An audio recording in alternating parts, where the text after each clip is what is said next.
Hello, everybody.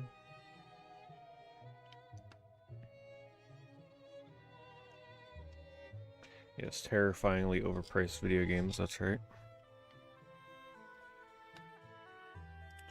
This is my first time that I'm doing an eBay stream on the second channel on YouTube. This is just temporary, just for the stream. The eBay streams will return to the main channel, for those wondering.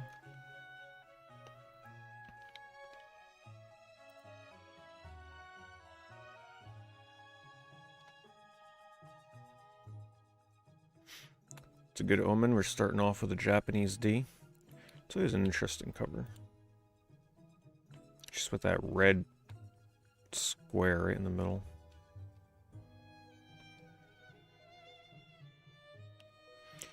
Weird design.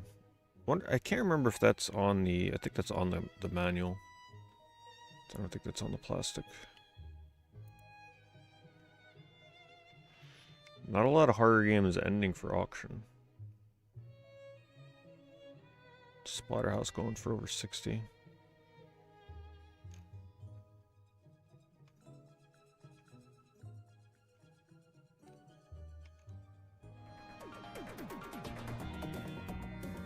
This might be a pretty good snag here if this isn't a fold-up poster. This looks like an actual store display poster.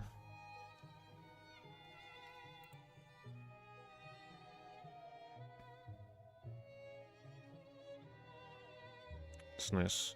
If you're a Silent Hill fan, this is actually not bad at all. This is not like one that came in a magazine. This was one that would be in the game stores. $40 is pretty reasonable for that type of poster.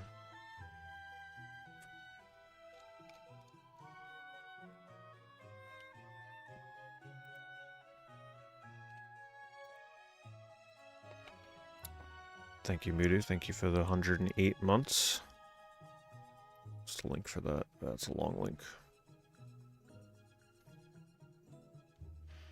The movie. Yep. Either one or both movies will be revealed when the time comes.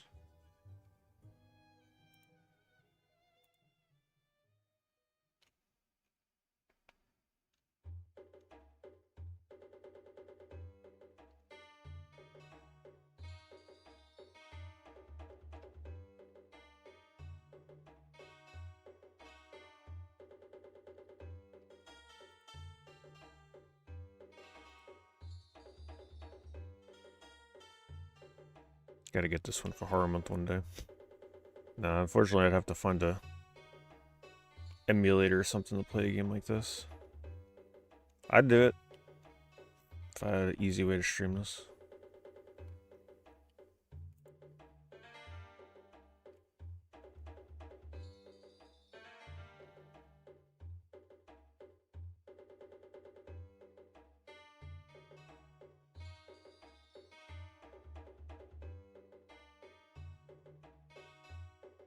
Horror game lots, that's nice to see.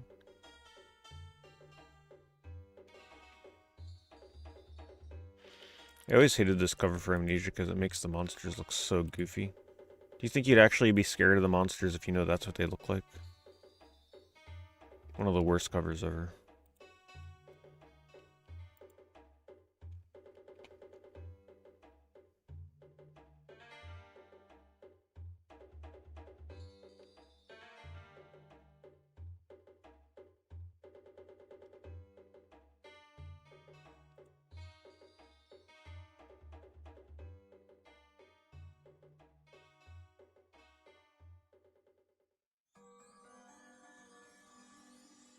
No, I haven't seen the first Black Phone movie. It always looked a little goofy to me with the mask and everything. I don't know. Maybe one day I'll see it.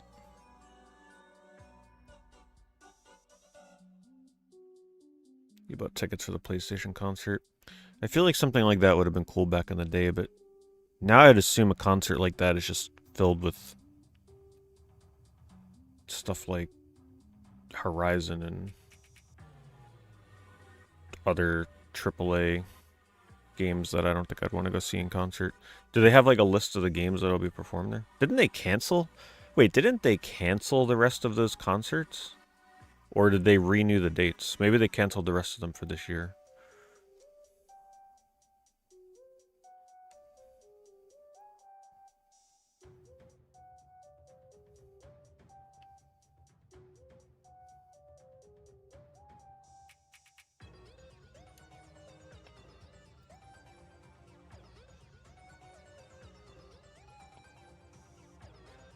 Look at this. Did it really come with a... That's, I mean, obviously that's got to be a fake centipede, but still, that's kind of crazy. A laminated centipede. That's something.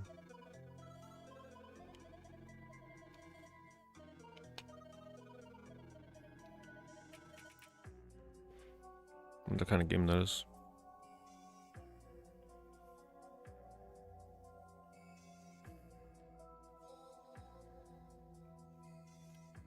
Yeah, it sounds like fun. Unfortunately for me, with a lot of AAA modern games, like, even though the music is good in that moment of playing the game, it's very forgettable. You know what I mean?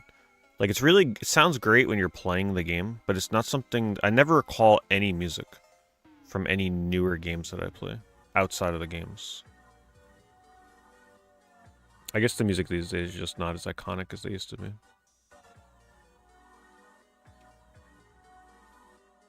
That's it? Man, not a lot of people auction horror games, that's for sure.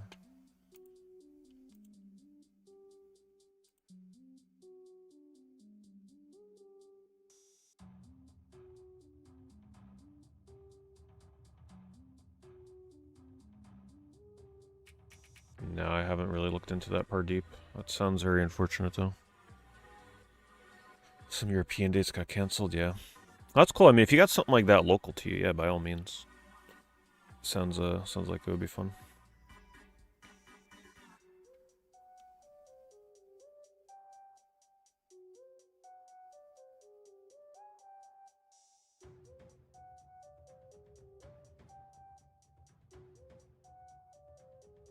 Splatterhouse 48 shipped. It's really not bad. Wow, this is like an exact copy of the one that I brought. Because even mine had the exact price sticker. I'm not even joking. The one that I got signed. Mine was also $9.99 or $8.99 for a member price. That's pretty funny. I'm gonna link this just because I feel like 48 shipped is actually pretty darn good for Splatterhouse. It's usually closer to 50 to 60. Favorite soundtrack, Sonic R.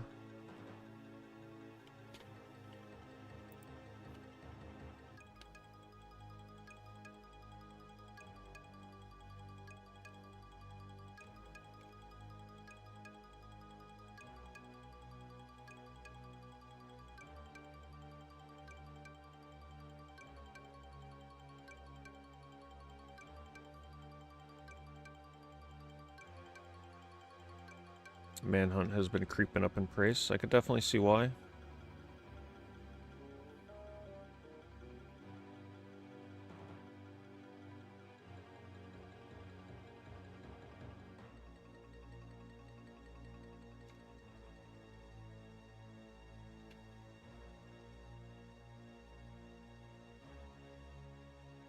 Thoughts on Parasite Eve?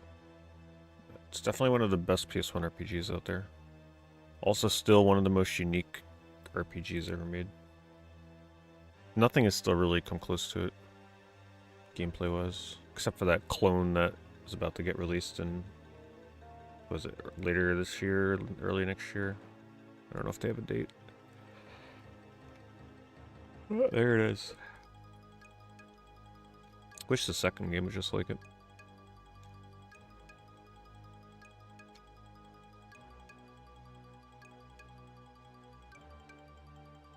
It's a pretty obscure one. I believe this was the first and only Uzumaki game for a long time. Look at that cover.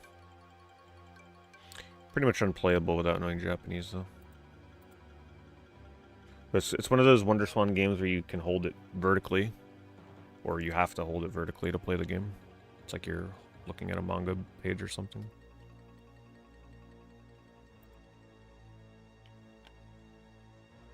Look, it's the sequel to the game I beat last night. It's a pretty creepy cover.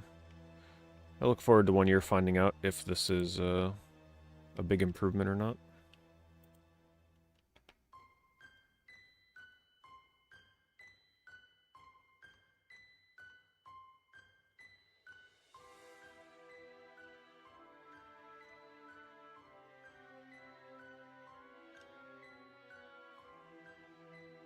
Hello, Tommy.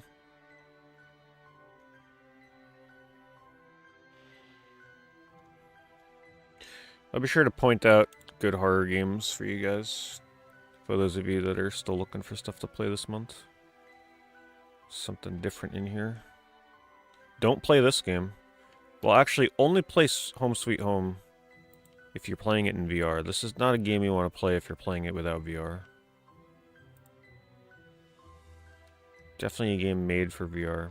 This is why I really try and avoid games that have VR modes and you're not playing them in VR, with certain exceptions. That's definitely one you don't want to play without VR.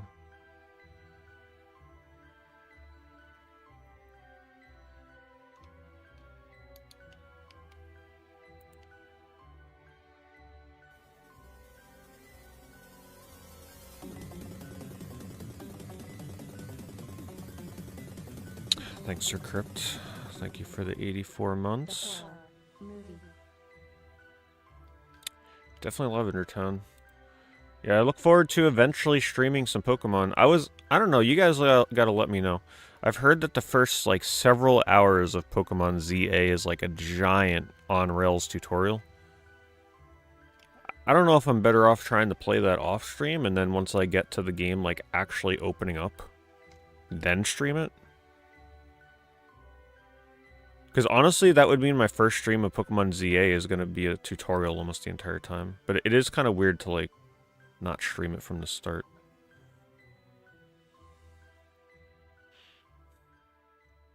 Oh, I've heard how bad it is. I've heard that it's just, like, 3 hours of non-stop hand-holding, like you've never played a Pokemon game before.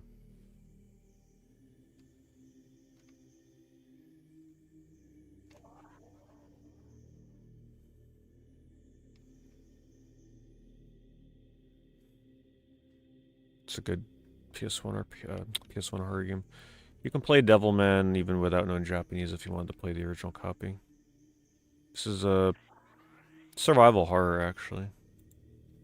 Pretty good graphics in it, too. You don't have to know anything about Devilman. I didn't. Still pretty good.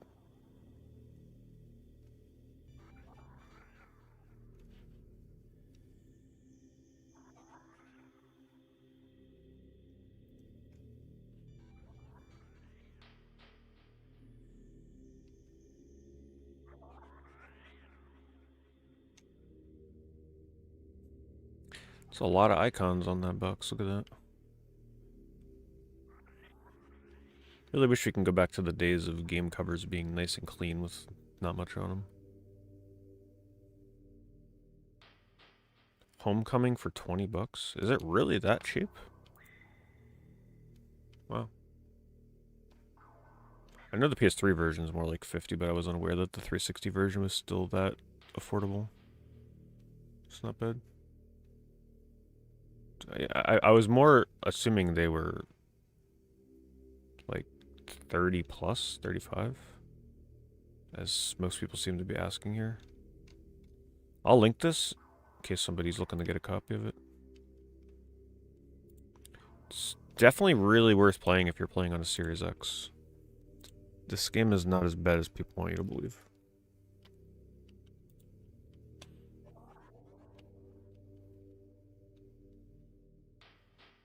This game looks terrifying.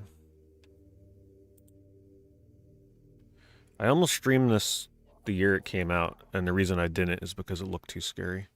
But it's also one of those games that I would not have beat. It's one of those games where it's like an open-ended maze where you gotta like escape from the monsters that are chasing you by finding items, I think, to escape. I don't really care for those kind of horror games. But yeah, this game looked really creepy. The corridors are really dark, and you know, you could see the map in the bottom left down there. Giant maze, and you just gotta, there's multiple monsters that'll be trying to chase you at once, and you gotta like try and outsmart them.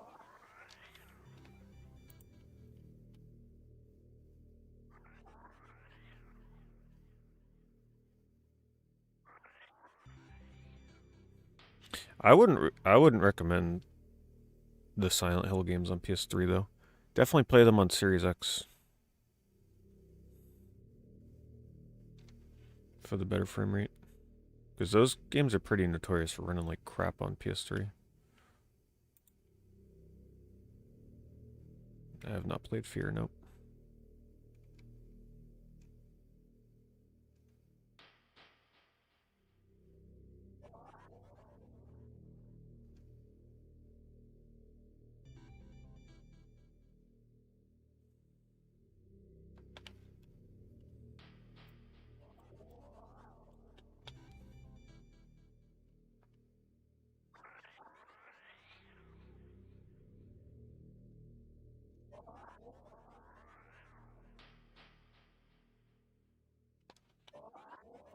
What game is this from? Oh, Metroid Prime. It's a pretty creepy song.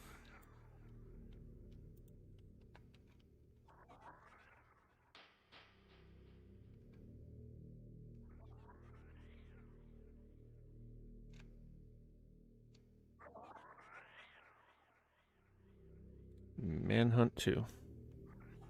1 year, I'll be able to check that out finally. Always felt weird to play that before the first one.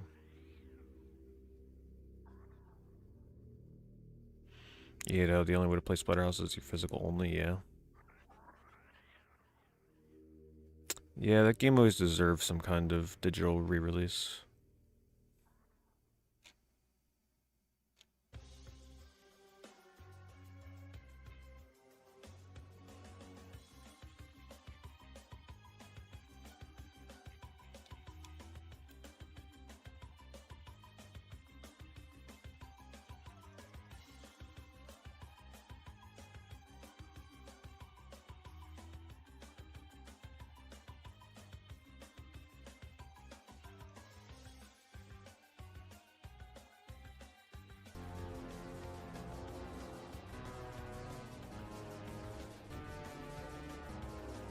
Look how cheap Insound Mind has gotten. Hi, PeteDorr, hope all is well. Yeah, I'll be honest, I don't think I'll ever be streaming that game. It just looks too long and not interesting enough to warrant that amount of time for Horrorment.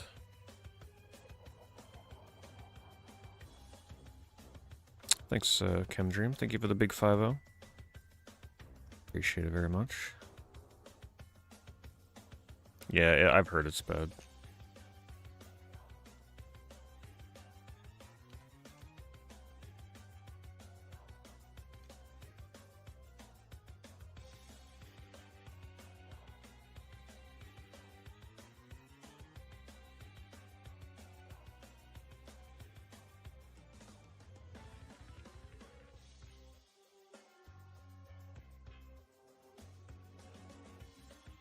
Authentic horror adventure for Windows.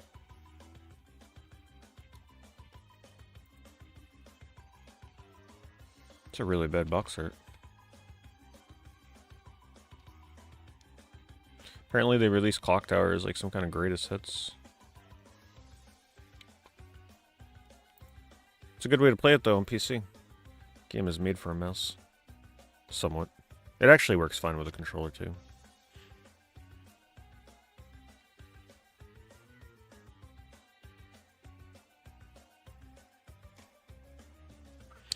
Dread Out 2, not as good as the first one. I really like the first Dread Out. Second game, nowhere near as good. This infamous PS1 horror game that I streamed. Some people were actually so creeped out by this game that they had to stop watching the stream. There weren't many, but there were a few. This is like the hidden picture game with the ghosts. Where there was one on the DS very similar to it. Where this game is like infamous in Japan because some people actually think the game is like haunted. It's fun.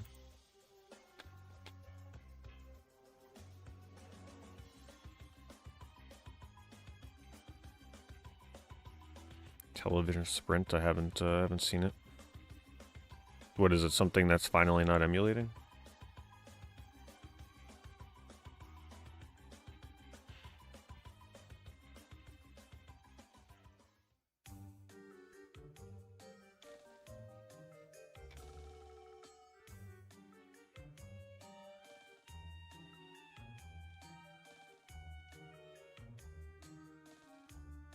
Curse Mountain, 17 bucks.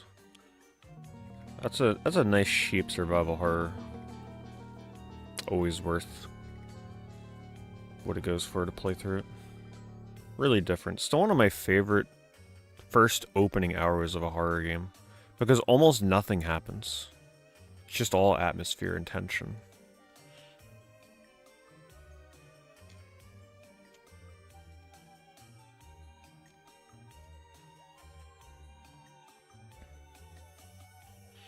Third Eye 2D Horror Exploration Adventure. Sounds amazing.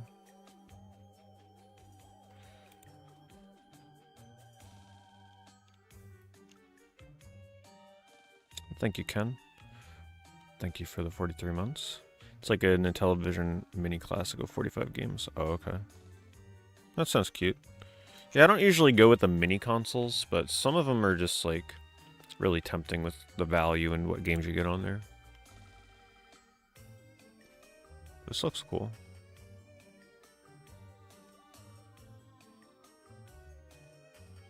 Is it really a platformer?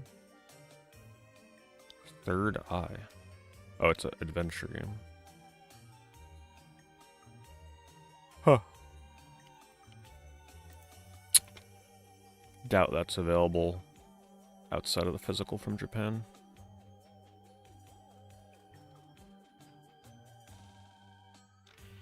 Looks like people are finally starting to ask more money for Blue Stinger.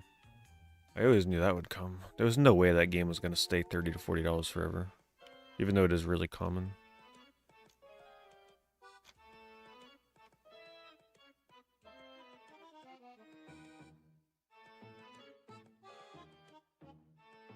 And then this copy of D has the red rectangle the opposite direction. Maybe that actually is on the cover of the plastic.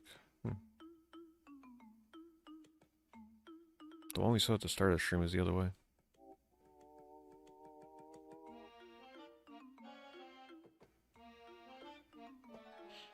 Well, the sub points aren't updating because these are subs that have already counted into the total. It's hard to explain. Right, like those are recurring subs, so they've already renewed and counted into the total prior to the goal.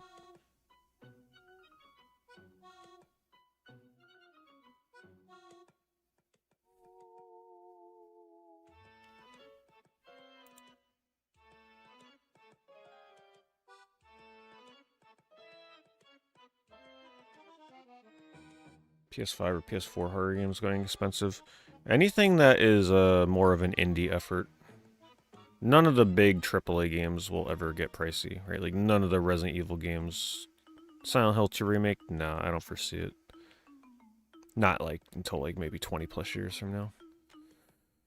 It's really the more indie stuff you gotta look out for, right? Like the game that I played last night. Bridge Curse. Stuff like that.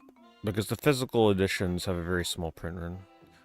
And the thing about those, they're not like forcibly made with a low print run. They're not like out there advertising like, oh, only 1,000 copies made.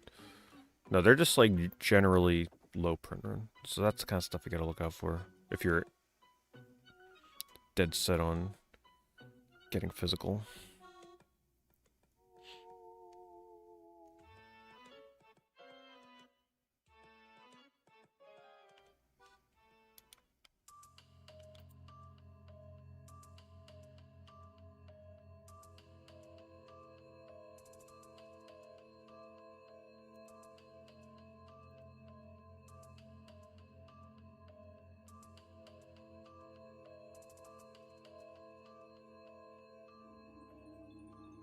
No, I won't be doing affiliate tonight because it would be pretty long, and the eBay segment tonight is not going to be the entire stream. I'd rather just save the affiliate for a non-horror month eBay stream.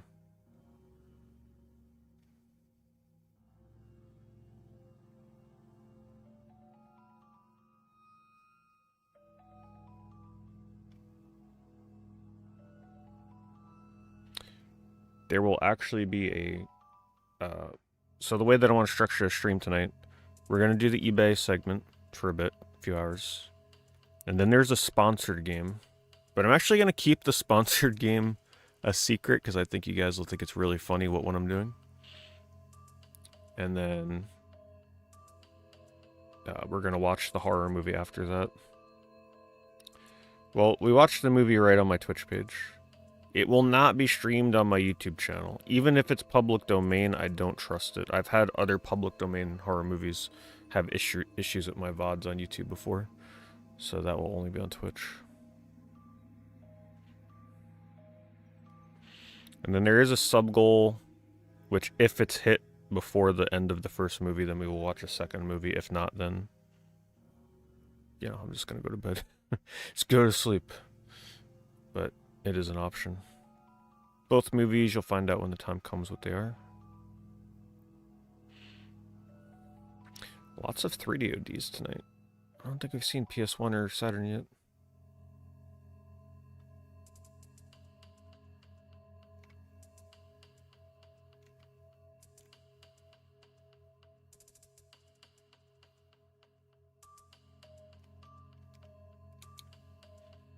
32 360 games, tons of zombie and horror games.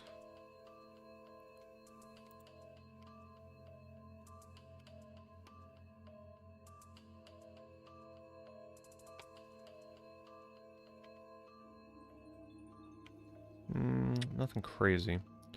I'd say the highlight of the lot is probably Blood Drive, which is not something you always see in lots. It is a zombie game, so they weren't lying. There were quite a bit of zombie games in the lot.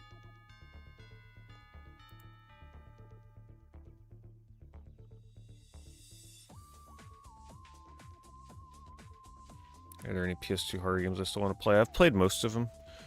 Still gotta play Ghost Hunter, eventually Beyond, Echo Knight. There's really not too many left that I gotta play.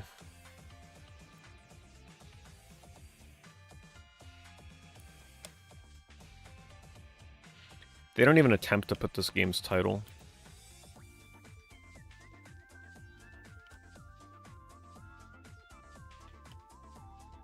This is why certain Japanese sellers, if you collect imports, you gotta like follow their store because they'll list games without a title.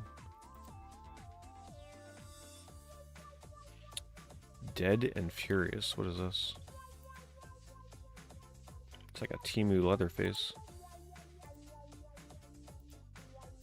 Oh. Oh, this is, I've streamed this game. Yeah, this is, what's the English version of this called? Touch the Dead, right? Isn't this Touch the Dead? God, that game was bad. Actually, it wasn't bad, it's just that I think it had no music, if I remember right. And it was really difficult game. If it was a little easier, this actually would have been a pretty cool light gun game.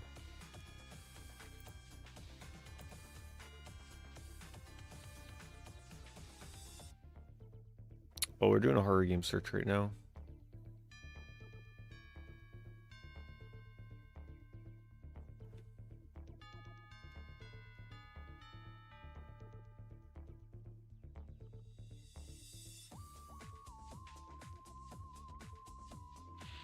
Limited Run did a Narcosis physical.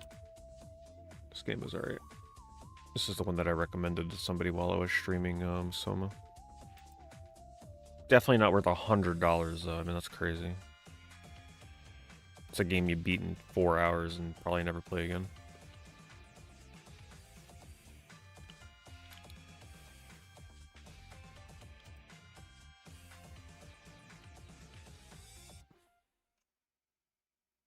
What color Game Boy did I have?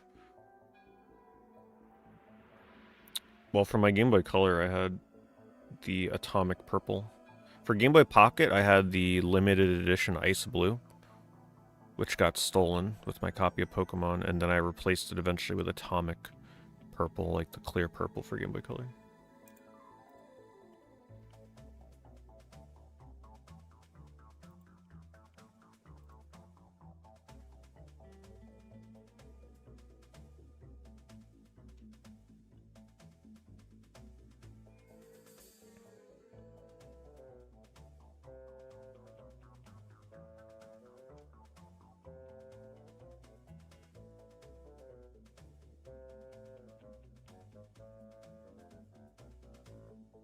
First Long Box D. PS1 copy. No case though, it looks like. Yeah, it's loose. Flopping around without its case.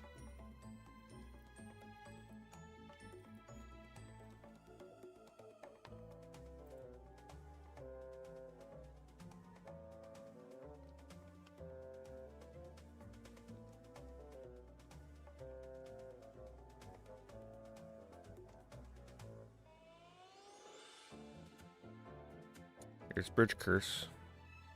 You can get it a little cheaper than that, though. If anything, just wait for a used copy. It is a nice physical, though, because it has a full-color manual. I'll give them credit for that. Dread Out Remastered Collection. So you get both games in here, or is it the first Dread Out with the DLC?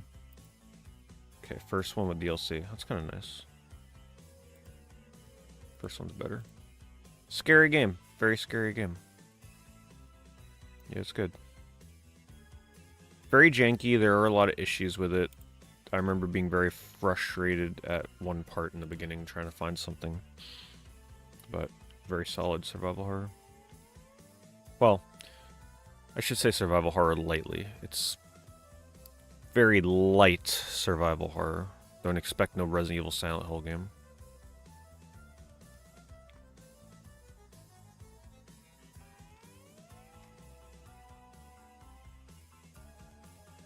Raging Bites. What is this?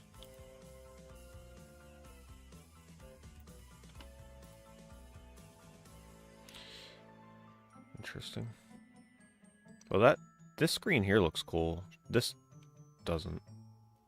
It takes a special something for me to be interested in a horror game with that art style. It's a Camco game as well. Interesting. This looks cool though. Wait, did Camco seriously release a horror-themed RPG? Because look, here's the turn-based combat. Story-driven adventure as you explore a zombie-ravaged city, embark on a dark RPG world full of secrets and survivors in 1970s horror movie homage. How have I never seen this before? Huh. So Axis published it and Camco developed it, maybe? They got their logo there. Huh. The screen looks cool. I'd have to look into that. Raging Bites. Probably not worth it though, unless you can beat that in under like a dozen hours.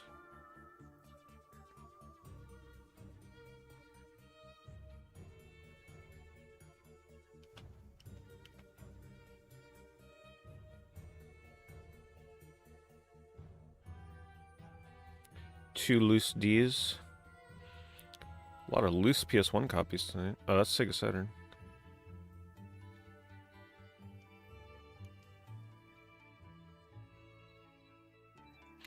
I don't really think the holographic cover changes too much of the price for Silent Hill, though. Both are fairly common. Like, and one isn't like exceedingly more rare than the other. So I don't think most people care.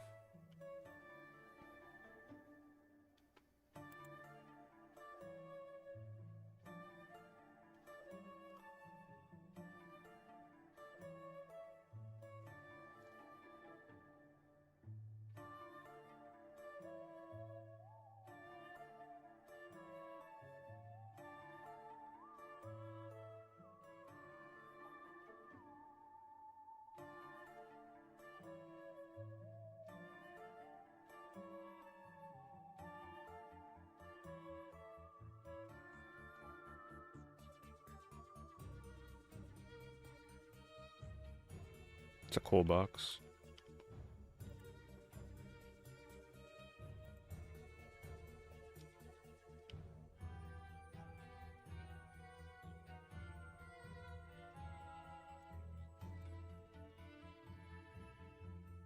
Cool box for a likely miserable game.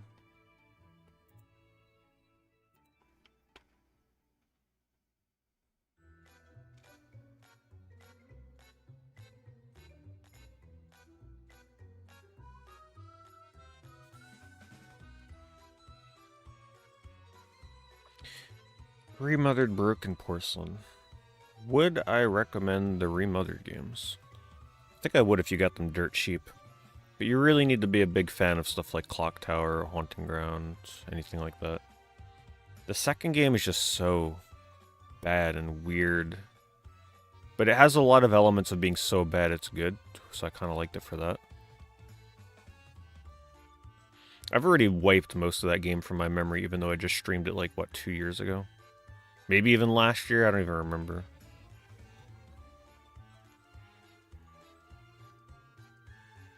Scratches, very good game. Definitely enjoyed that. Scratches has got to be one of the most atmospheric horror games I've played.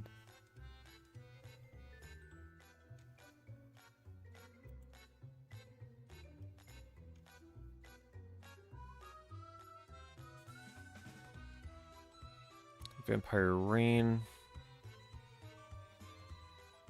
Which, yeah, I mean, it kind of earns its reputation. The biggest issue I had with Vampire Reign is it's very easy to die and the checkpoints are horrible. Other than that, if they fixed that, it would have been pretty decent. I don't know if the PS3 version fixed that issue. Like I said, when you search horror, it's kind of cheating to find copies of D. We're going to find a lot of them.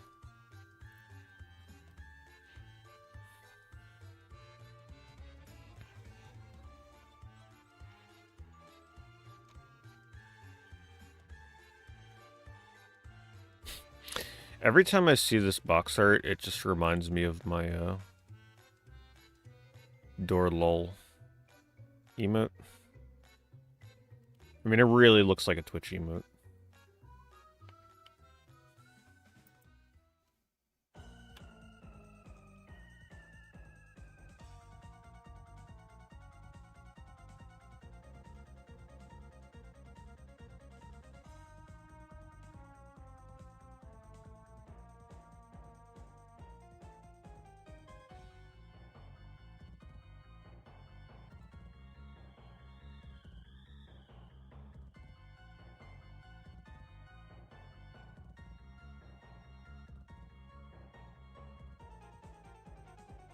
It's a cool cover.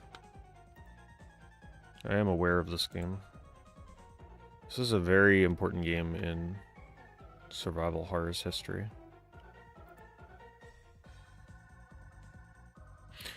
Never got a port outside of PC.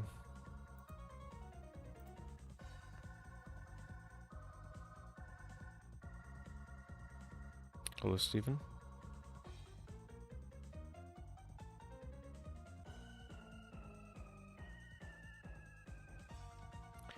Deadly Premonition Director's Cut. Just play the 360 version. Cover kind of sucks. It's not a good cover. I actually really like the 360 cover.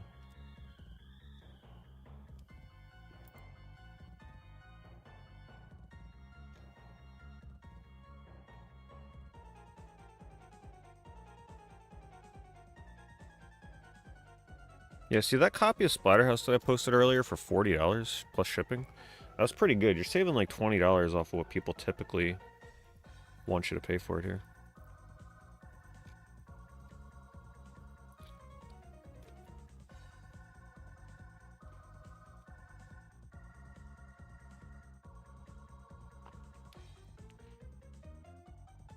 Am I excited for Kirby Air Raiders? I'm definitely excited for it. I think it's going to be one of the first Switch 2 games that I really get into. Mario Kart unfortunately didn't do it for me.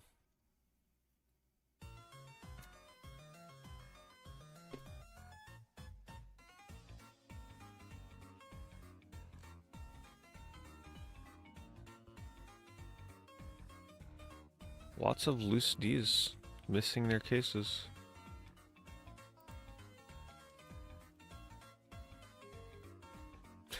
Look at this pin. Mario Jason Voorhees holding Bowser's decapitated head. Played a little too much Manhunt, apparently.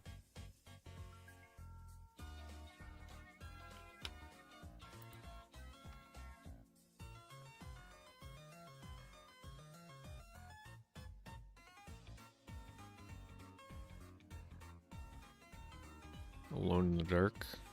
Always loved that cover.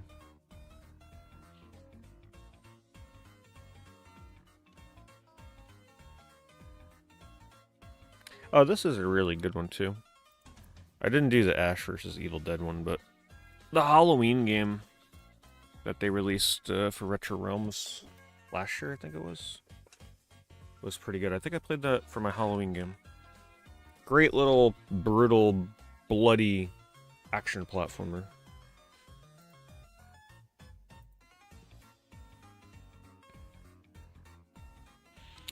D2. Japanese Dreamcast copy. That's not something we see often on eBay streams.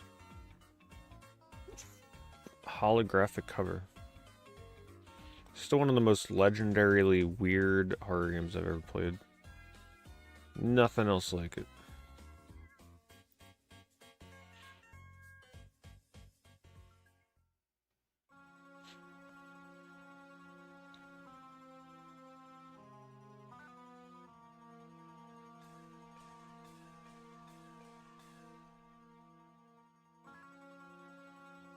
Ju-on, $100 no manual.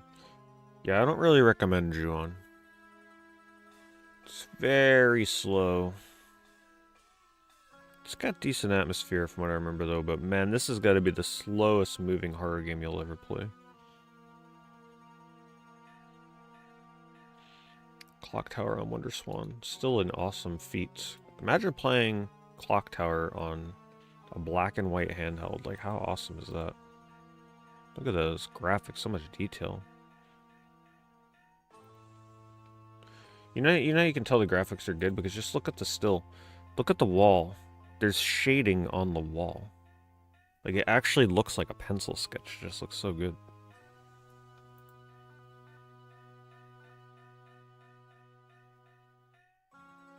I'm excited for a Halloween game. I don't typically play those, what do they call them? Asymmetrical horror games.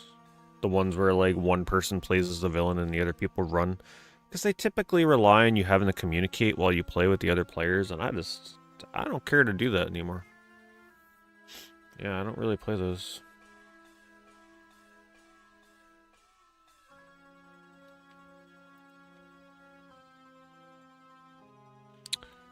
So I tried streaming calling on Wii a very long time ago during Horror Month, but at the time I was using a game capture that was having audio issues. Like, there was constant audio crackle interference with my Wii and the game capture, so I had to stop streaming it. But it seemed pretty good. I got about an hour in. This game, unfortunately, I heard has a lot of issues. This Bye Sweet Carol, which annoyingly released digitally earlier this month, and the physical is still not out for a few more days. Hate it when they do that. Why can't we just release the game physically at the same day as the digital version? I don't get it. How do they not plan accordingly to have that done? Anyway, but I have heard, proceed with caution. I looked at some Steam reviews, and there's a lot of people complaining about this game being pretty busted. In terms of, like, glitches, not being able... One person was like, I made it to the end of the game and couldn't finish because I got soft-locked. So, be aware. There's apparently some glitchiness with this game.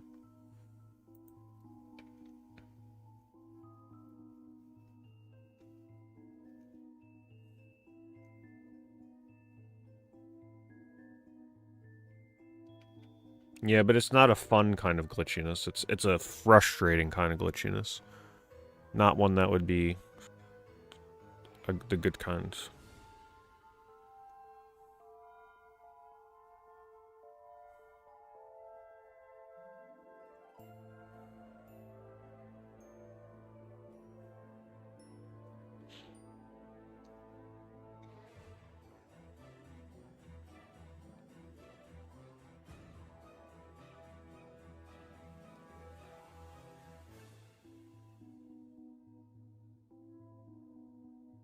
They're all sealed.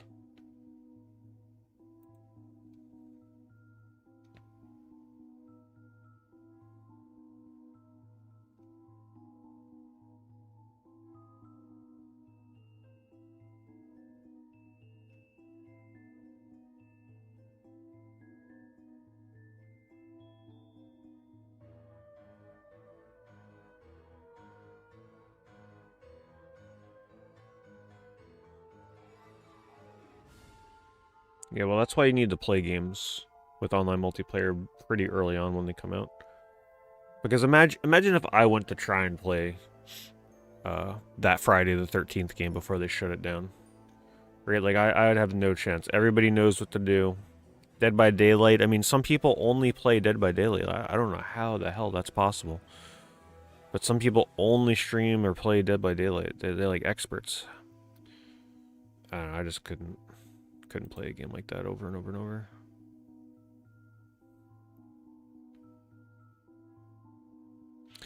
Just play the games while they're new. Get in on the fun of the multiplayer while you can before everybody moves on or gets too good.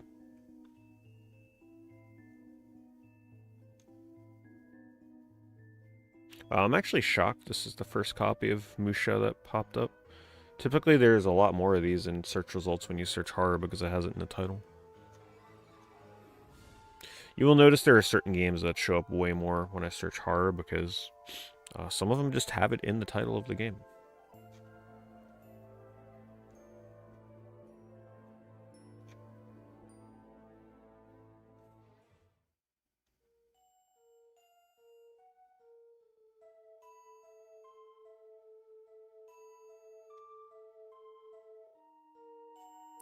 Buffy the Vampire Slayer Cast Blades. Oh, maybe because it comes with the card. I was gonna say, I don't remember this game being $75. I'm actually curious to check on this.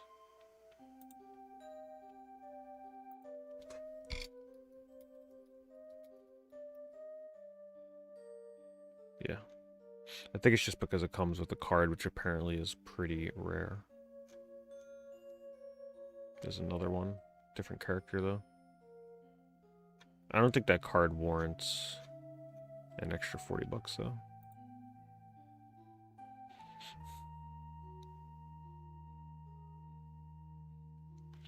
There is a Treehouse of Horror game. I've streamed it in the past for Horror Month, many years ago.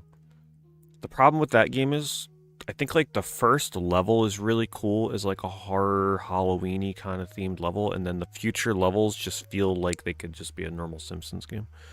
There's not a lot of horror theming behind that game, despite the cover in the first level leading you to believe.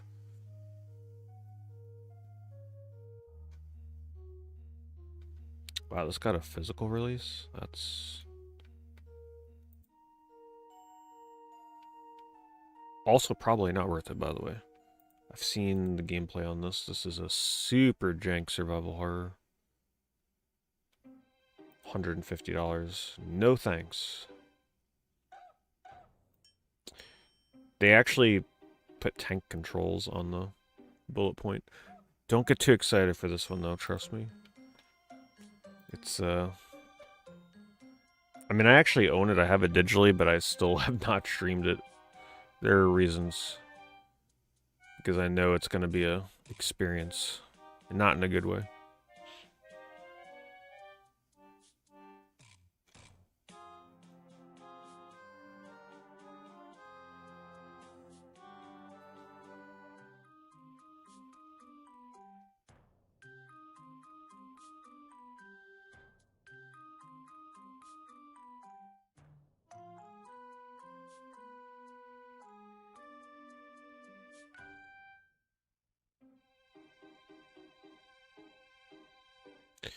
Games creepy that were intended to be creepy. Myst used to scare the hell out of me when I was a kid.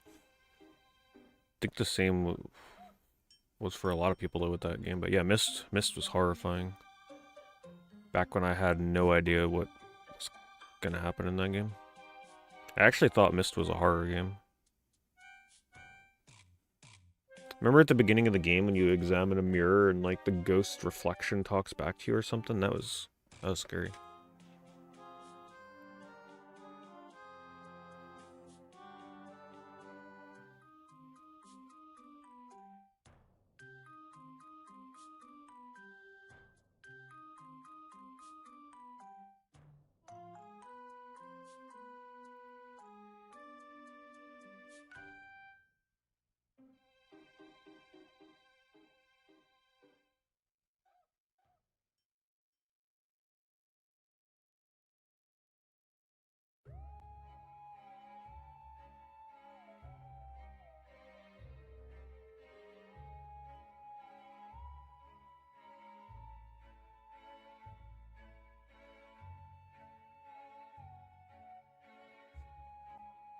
Yeah, I'm not sure what I would think the worst horror game is off the top of my head. So I'd have to think about that.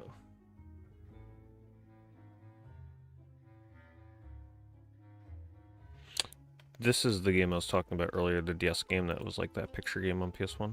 It's actually a pretty good game. This is the one where you find... Remember I streamed this one? I actually have the VOD of this on my second YouTube channel. It was pretty good, except the detection of circling the things you're supposed to detect was actually really wonky and weird. So like you would have to look at a picture, and then you'd have to notice the ghostly apparition, like a ghost head behind the character, or like a hand on their shoulder. And some of them were super hidden. It was fun.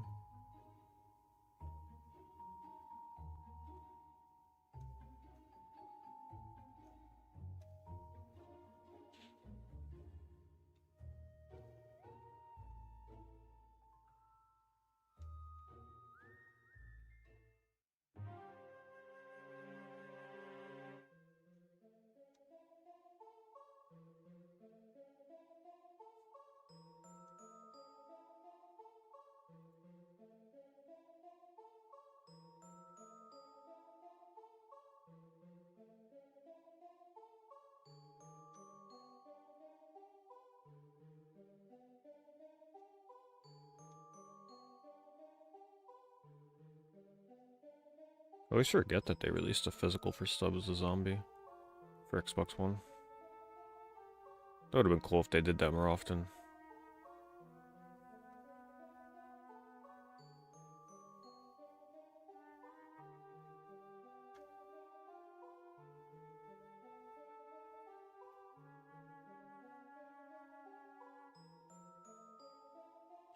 Yeah, I mean, one of the worst horror games I've ever played is probably one of those weird PSN games.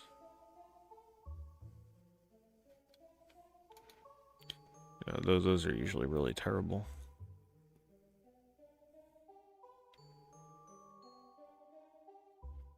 I don't know at what point you think it's acceptable to sell a game like that. You can actually see the black mold underneath the plastic.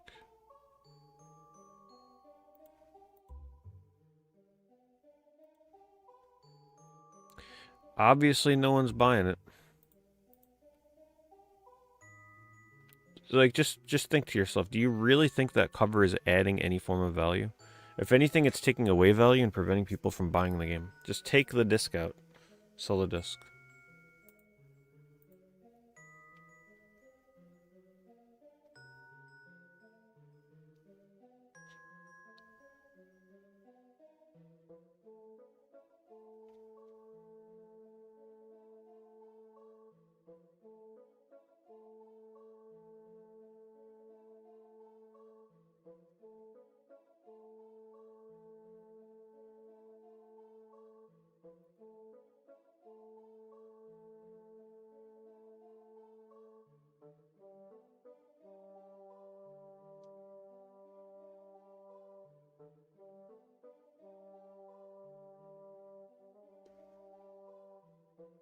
It's actually a pretty terrifying looking shirt. This is what they should have used as the cover. That would have been way scarier.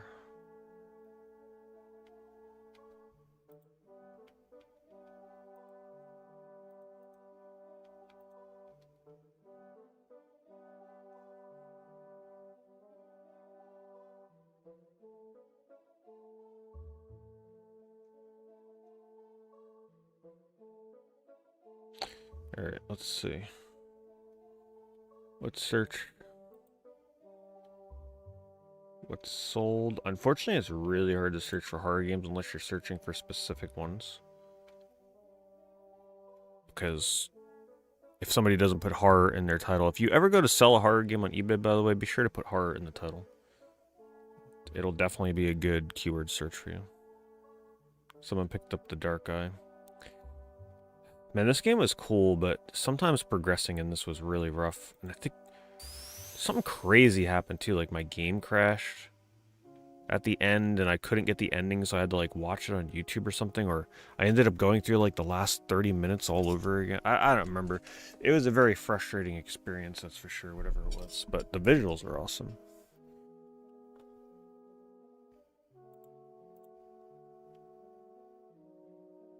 Yeah, I mean, it was really different.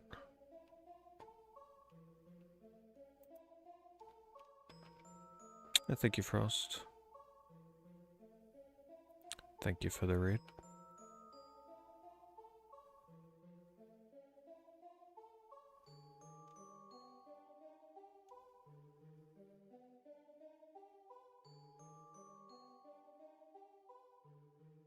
I won't be streaming Deadly Premonition 2 anytime soon. Could be next year, could be 3 years from now, 5 years. I'm very aware of how long that game is. It's longer than the first one. So I'm not sure if I'd get around to that anytime soon.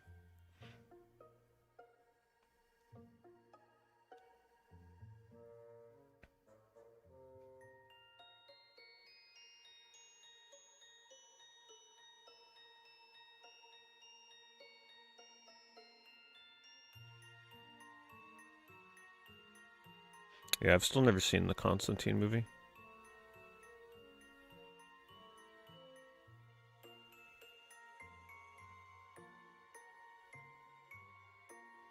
Yeah, I finished Deadly Premonition. You can watch the finale of it on my streaming channel on YouTube. It's quite the ending, that is for sure. Definitely lives up to its reputation.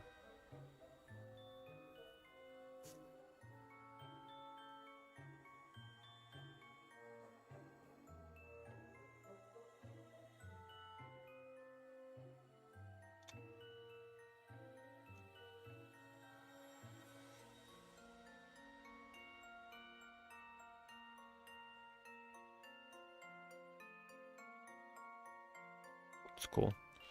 Somebody was selling a Resident Evil 2 PlayStation key prop. It's cute. It's cute for a Resident Evil fan. As a gift.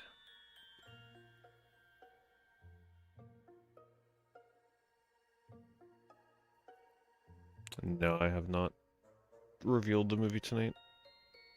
You gotta stick around to see. You know, it's gonna be one of those fun, older, public domain. I mean, there's only so much you can watch on Twitch, right? Like, as a watch party.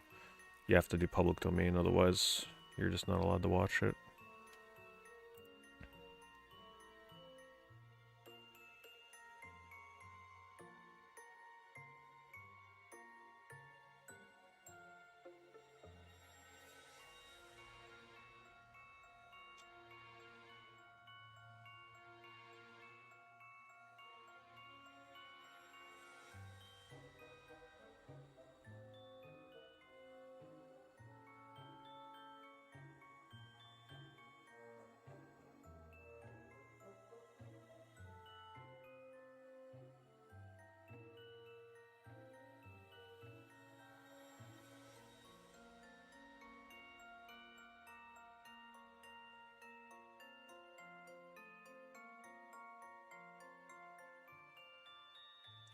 They did a physical edition of Dead by Daylight, Silent Hill edition.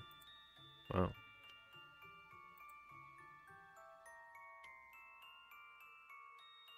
So, was there a reason, I wonder, to buy this physically if you already own Dead by Daylight? Or is this more for people that have never bought the game before?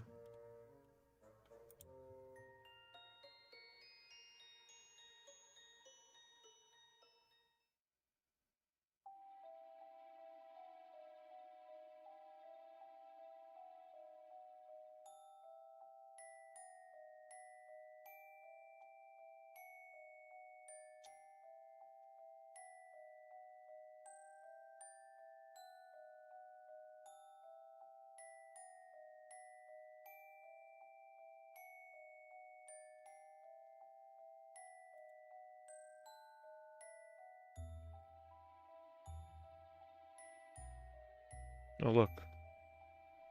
The big box for Terror Treks. This is the game I streamed last year? Yeah, I think this was last year.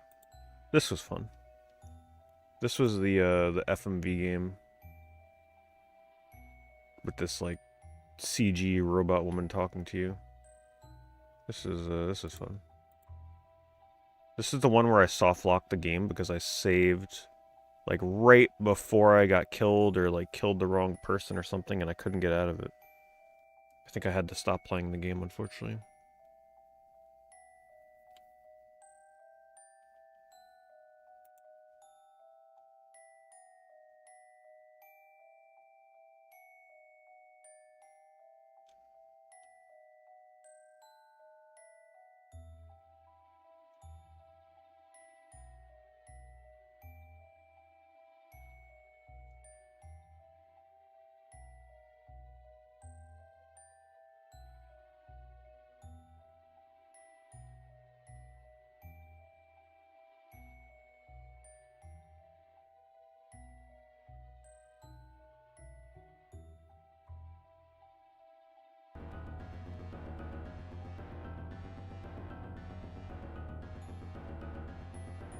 Thank you, Ethical. Thank you for the 11 months.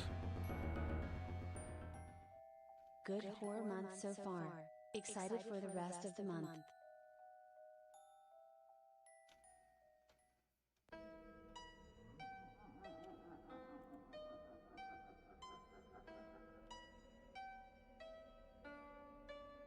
Hello, Tarabi.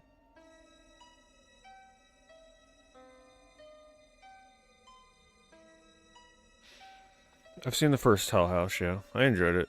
It's one of the rare, like, found footage horror movies I enjoyed. I don't typically like found footage style, but that one was pretty good. Good enough I'd watch it a second time. I don't know if I'd ever watch the sequels and all that. I kind of just like it as a standalone, one-off kind of movie.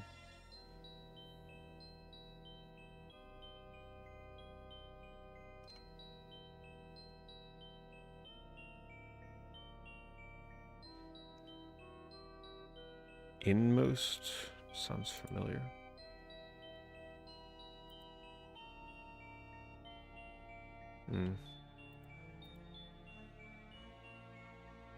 Usually don't go for this kind of pixel style games. You're watching 2 today, and apparently 4 is the best. Well, let me know. Let me know what you think of them as you go through them.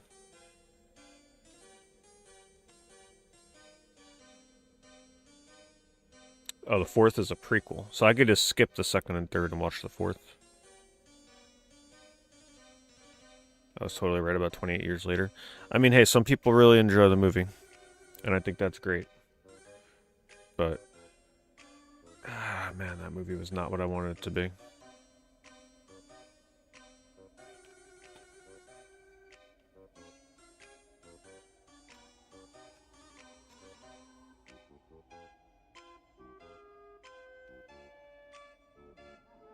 Area 51 has been steadily getting more and more expensive over the last few years. It used to be about a $15 to $20 game. Now it's up to $35. This is around when you got to start paying attention. Right? When a game goes from 20 to 35 over the course of a few years, the trajectory for that is probably just going to potentially keep increasing. Because if a game is $20, there's a reason why it creeps up to 35, right? Because usually games that are in that $20 range, so a lot of them do kind of stay right at 20 bucks for a very long time. But for some reason, Area 51 has been getting a lot of attention. I haven't played it, but I guess it's a pretty competent first-person shooter.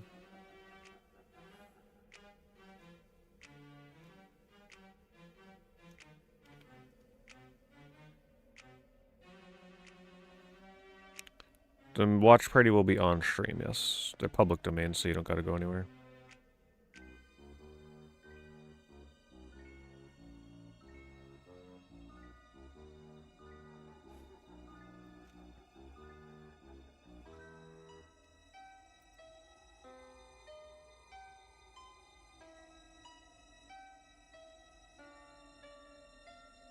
Oh, I'm sure you really enjoyed the ending of 28 Years Later, right, Coopster? Aren't you excited for the sequel? Yeah. I think I'll just keep my memories of 28 Days Later. $200 for a long box D. Wow, that's a lot. Damn. This is normally not selling for 200 bucks. Normally it's like 1 to 120. Okay, this copy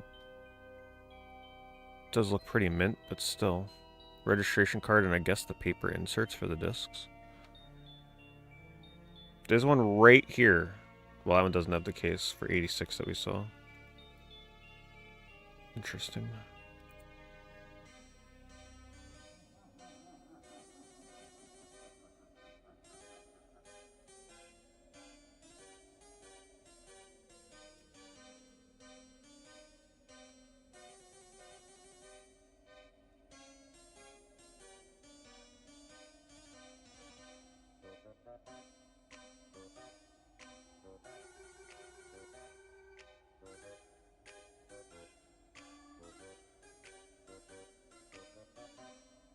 $225 for Darkwood on Switch.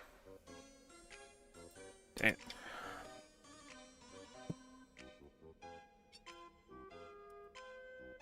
That game goes on sale digitally for like $5. There comes a point where sometimes you just gotta go digital.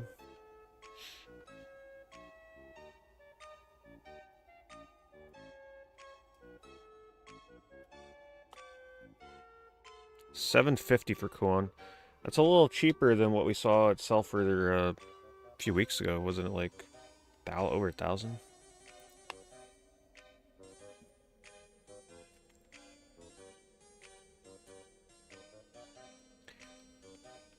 Aliens, a comic book adventure.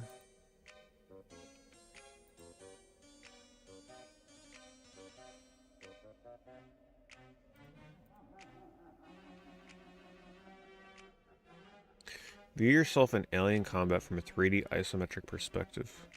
Sounds weird. Interesting. So it's like a comic book, but you can still... There's still some gameplay in it?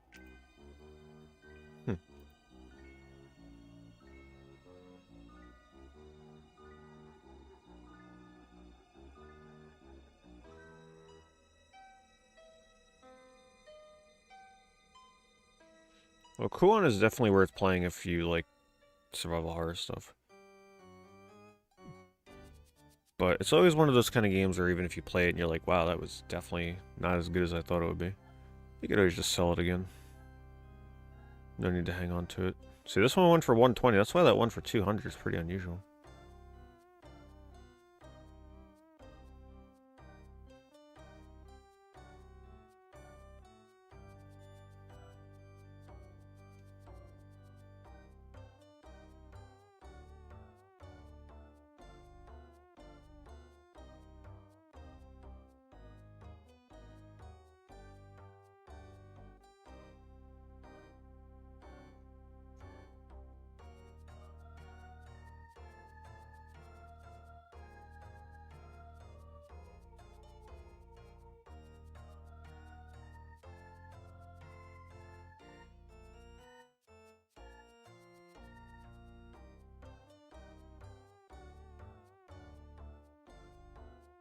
Resident Evil 2 key set. They're nice and cheap too. That's kind of a cool gift for a Resident Evil fan.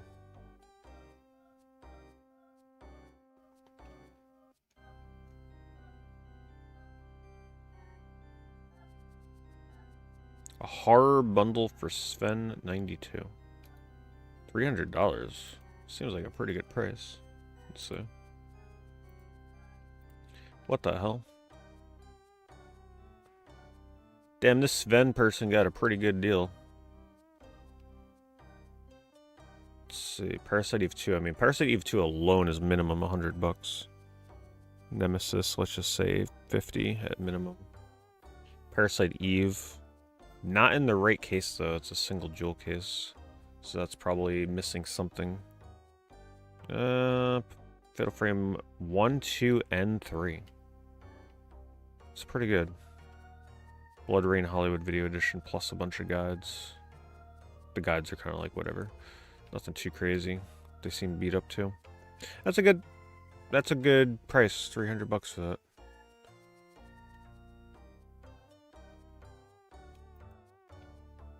Custom little bundle. Do I watch any sports? I do not. I watch 0 sports.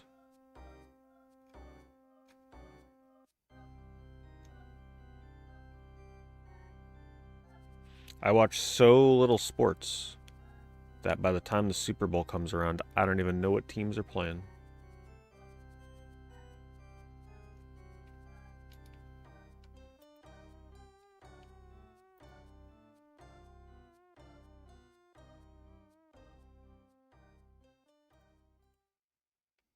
Oh, this looks horrible. In an amazing way. Zombieville? It's a fighting game? Look at this.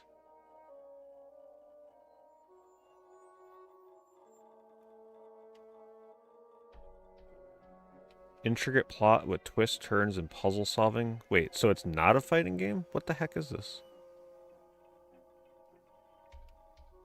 High quality graphic adventure with dozens of diverse locations. I highly doubt that this is available on Steam or GOG or anything like that. Looks cool though.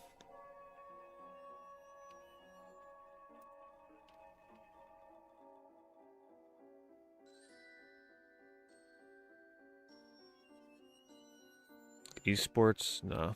The only time I was in esports was StarCraft 2. 1 and 2. That was it.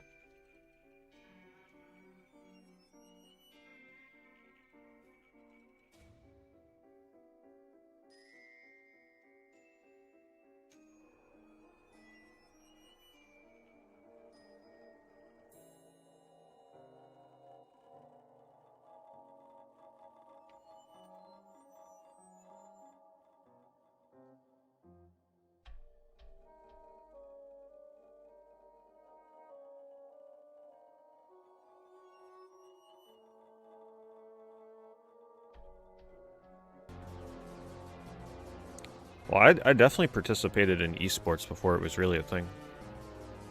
With the SOCOM games and then a little bit with Halo 2. That was esports before it was known as esports. Because we tracked clan battles with GameBattles.com and SOCOM battles.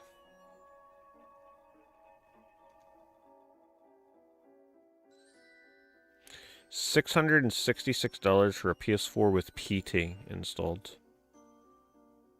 Is that a real sale though? Is that really $666? Wild.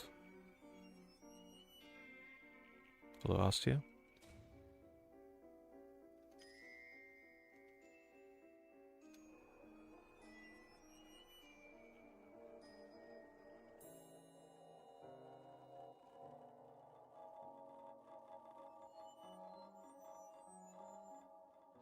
Man, imagine if they released a physical demo disc for PT. Do you know how much money that would be worth?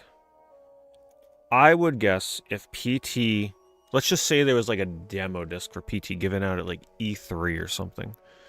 Or some limited way. Say maybe like 1,000, 2,000, even 5,000 copies were printed or given out. I would guess that demo disc today would probably be at minimum $500+. Maybe even 1,000, right? If that was the only way to get it now.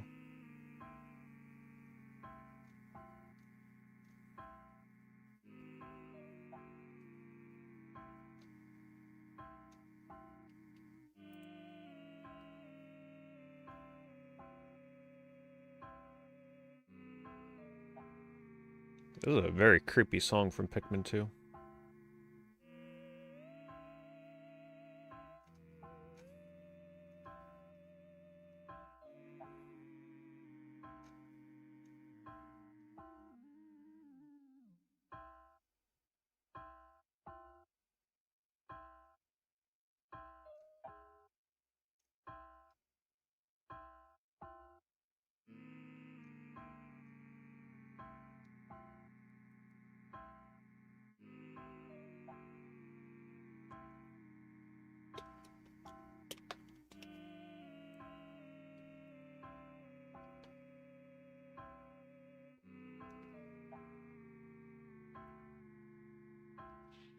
Is Resident Evil 0 improved at all on the Wii? Do they force you to use motion controls at all? I guess not if they're supporting these controllers. Guess the question is there a reason to play this on Wii as opposed to, like, say, PS5?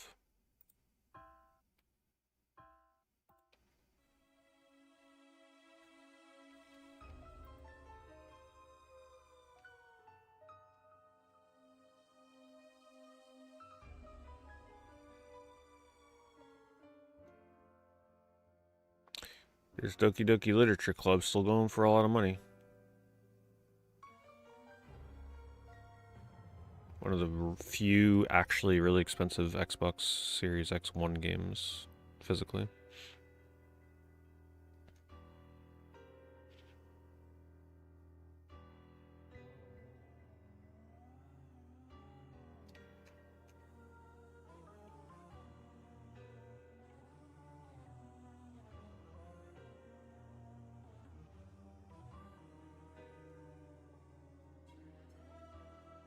What's funny to me is I'm seeing all PS2 copies of Manhunt, no Xbox copies. I gotta say, that Xbox version on a Series X looks amazing. So I would definitely recommend that version.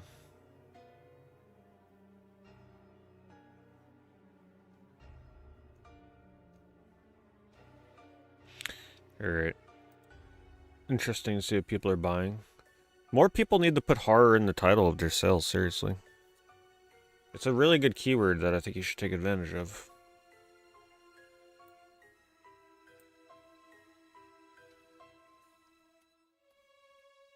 Let's see if we can find some haunted dolls. Haunted doll active spirit.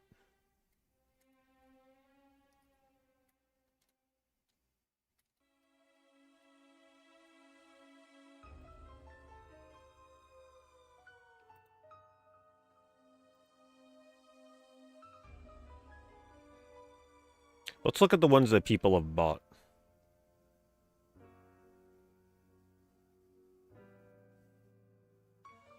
Someone paid freaking $200 for this. Let's check this one.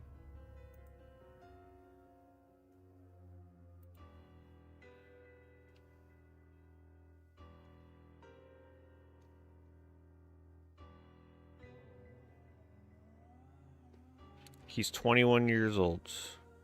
It's a poltergeist activity, EMF, motion sensor, lights, and balls. So apparently if you buy this thing, you're going to hear disembodied footsteps and see shadow figures.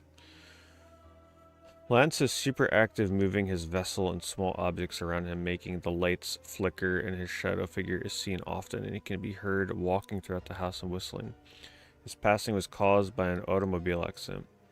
I accept items that are considered seriously haunted. If it's haunted, it feels like it could be too dangerous for you or the people you love. Contact me and we'll see about getting it out of your hands. No questions asked unless about the item itself. Well, they kept it nice and short. They do have to put this stuff towards the end here, though. Oh, actually, they don't put the thing on here. Most of these sellers have to put on here, like, hey, this is just for entertainment purposes. I can't, like, accept returns if it doesn't actually haunt you. To protect themselves, I guess, from returns. Some people literally write, like, a biography on these freaking things. Let's check out the demon, sexual, succubus, shapeshifter, tangible item, ginger cat. It's a nice, good deal on this one. I think it is pretty creepy. What is that face? I mean, of course they probably just colored it and customized it. You can tell it's a custom job. They literally just blacked out the eyes and then took a little bit of, like, putty clay and made the eyes on top. Damn, I should get into this business. Just go to the thrift stores, buy this little cat for 50 cents, get a black magic marker, and voila, you make 27 bucks.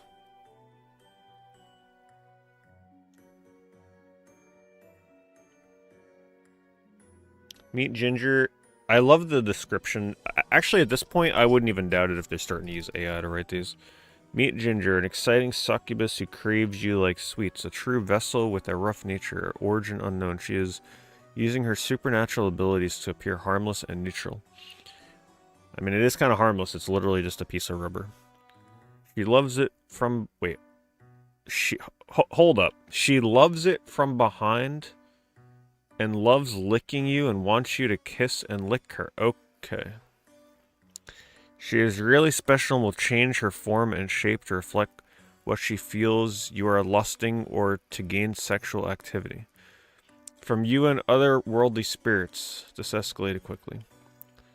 Be careful and do not let her consume you, for you are her master and she needs to be shown some sort of control. She wants you all... Wait. She wants all of your fluids. Give her... Wow. Give her your sperm and... She'll be very happy. She loves the smell of chocolate biscuits and flowers. She loves long red ribbons and playing with yarn. She is for you. So pet her if you want her to give it back to you. You have visions of her licking a demon's blood off his face and and humping everything. You might have dreams of a beautiful woman in red hair wearing red lipstick and a red dress. She likes to eat a little before sexual activity for energy, so eat some snacks in front of her to get her... I just want to remind you of what this description is for. Okay.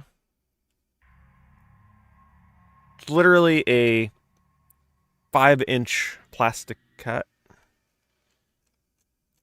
I'm really worried what's going to start getting suggested to me after looking at this listing. All right, let's see. Oh, let's see. She always wants affection and she always wants you. Just make sure you know how to handle an animal female in bed because she will make you think you're in a whole other realm. Do not leave alone with other animals. She will ignore children. I sure hope so. Like, goddamn. With a description like that. This vessel is uncleansed. Light a white candle. Burn incense. And give a small present to welcome it into your home. Why a white candle, though? It's oddly specific. Shouldn't we light like an orange candle? And then here's the policy. eBay requires I add the policy on purchasing paranormal, metaphysical, blah, blah, blah. So in other words, like, yeah, this is all bullshit. Holy crap, what a description. And I mean, look at here's the buyers. People buy into this shit. They really do. Look at this. I got 2 vessels from this seller. They were very honest and communicative. The vessels look like they're brand new and are just as described. Look. The lightning fast shipping is also plus definitely legit as the 2 new guys have already initiated contact. I almost feel like we should look at the ones where people actually leave legit feedback because then apparently, you know, they bought into it. Let's see what this one was.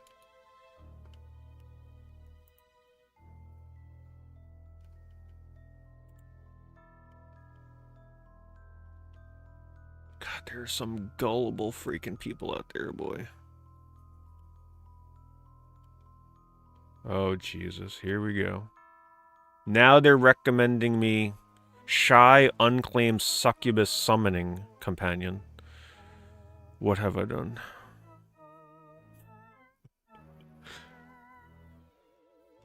This is Asteria. I can't even imagine what this description is going to be like. This is Asteria, found in a little girl's room, abandoned home. She had a few other sisters, and they each had a plush spirit who protected them. This is one of them. The family just disappeared one day. No one knows what happened. Well, that's a little alarming, don't you think?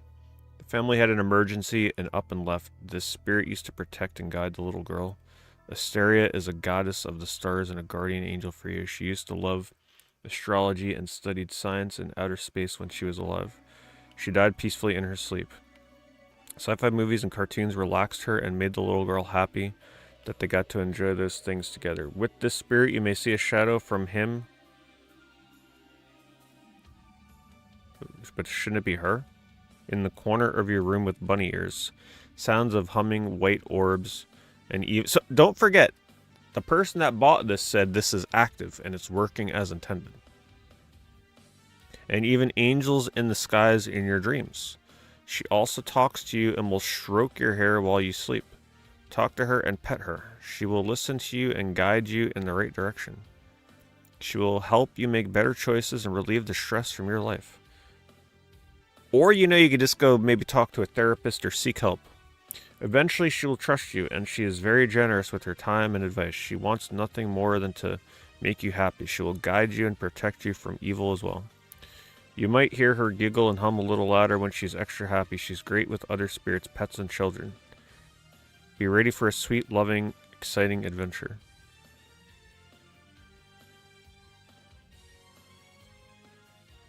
Alright, here's another one. Oh, there's no link for this one. I wanted to see Cuckoo. This one. Cuckoo is very... Wait a minute. This is Cuckoo, isn't it? Oh, this is Asteria. But this person says Cuckoo is very cute, and in her bio we have already communicated a little bit. She's a little shy, but has responded with bullet-like cat ball, and I also caught a little girl on EVP. Highly recommend this seller. This is crazy. Crazy. Let's see. It's another one with a link. Items describe. Stunning piece for a very reasonable price. I want to see more people that say it works. Oh, here, wait, someone left. Oh, wait, we already read that one for this item.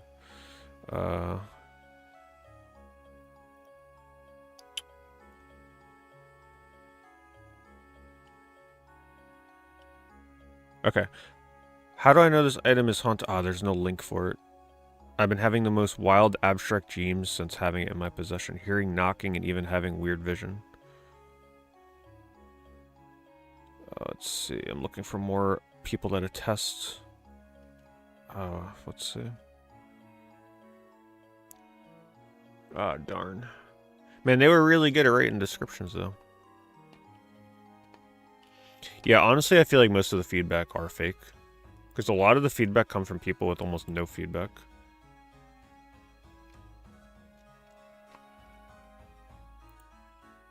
That cat description, though, but that is some crazy, crazy shit.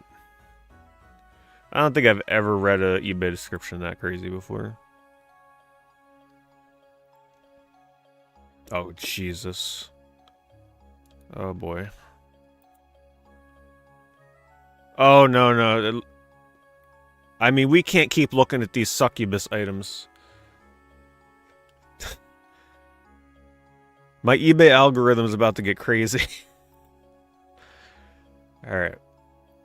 Oh my god, please. Oh my god, please. Alright, we're looking at Ravish the Rhino. Meet Ravish. She is a freak. Ravish is a rhino animal, a demon, a woman, all in one. Rough and really rough. She bites hard and... Alright. Alright, I think this is enough for these succubus. This person's got a wild description imagination.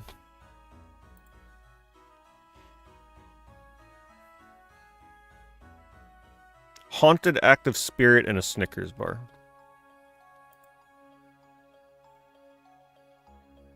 Gotta like go 1,000 miles an hour past these recommended items. Hello? Why are... Oh, okay, hold on here.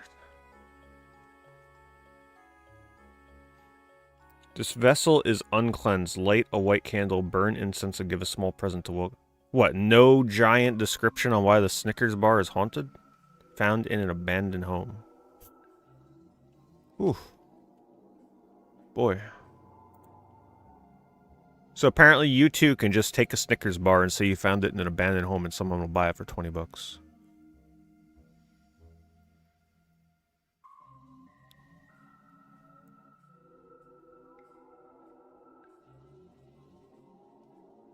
Let's check this one.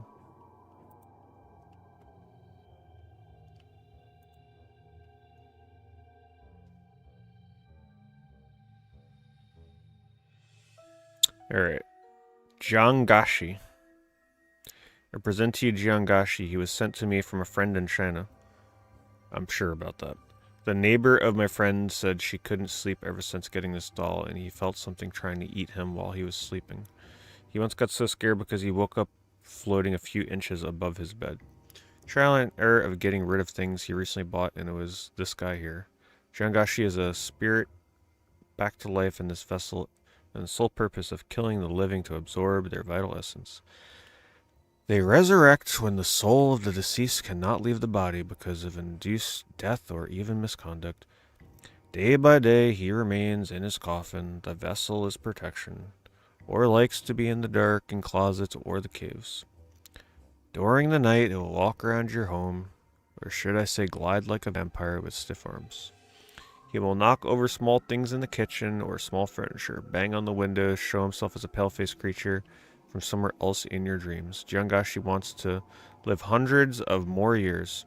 In return, he vows to help you communicate with other spirits and demons who are shy, mysterious, and difficult to reach. Buy them today in my eBay store.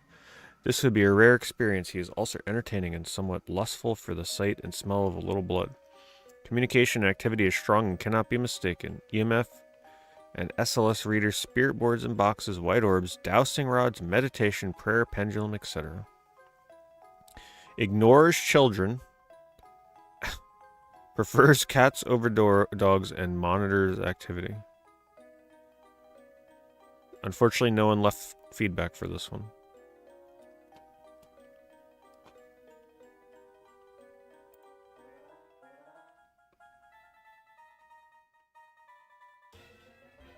Alright, we gave this seller a spotlight. Certainly an imaginative seller.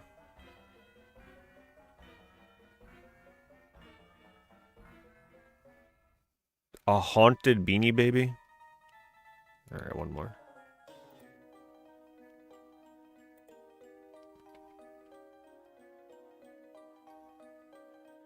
I present to you Erin.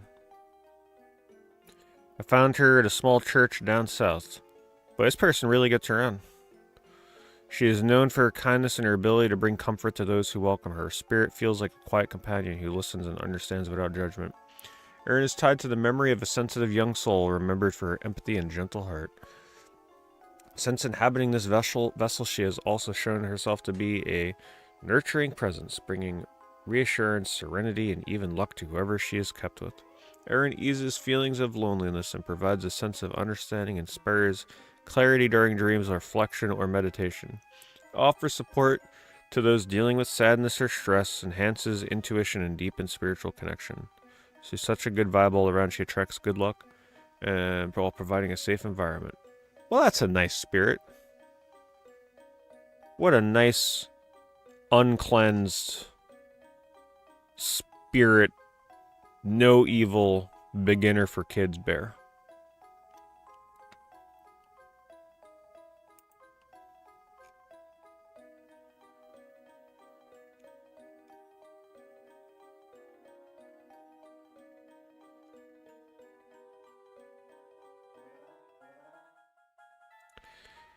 Haunted doll, active, malevolent, intense activity, portal.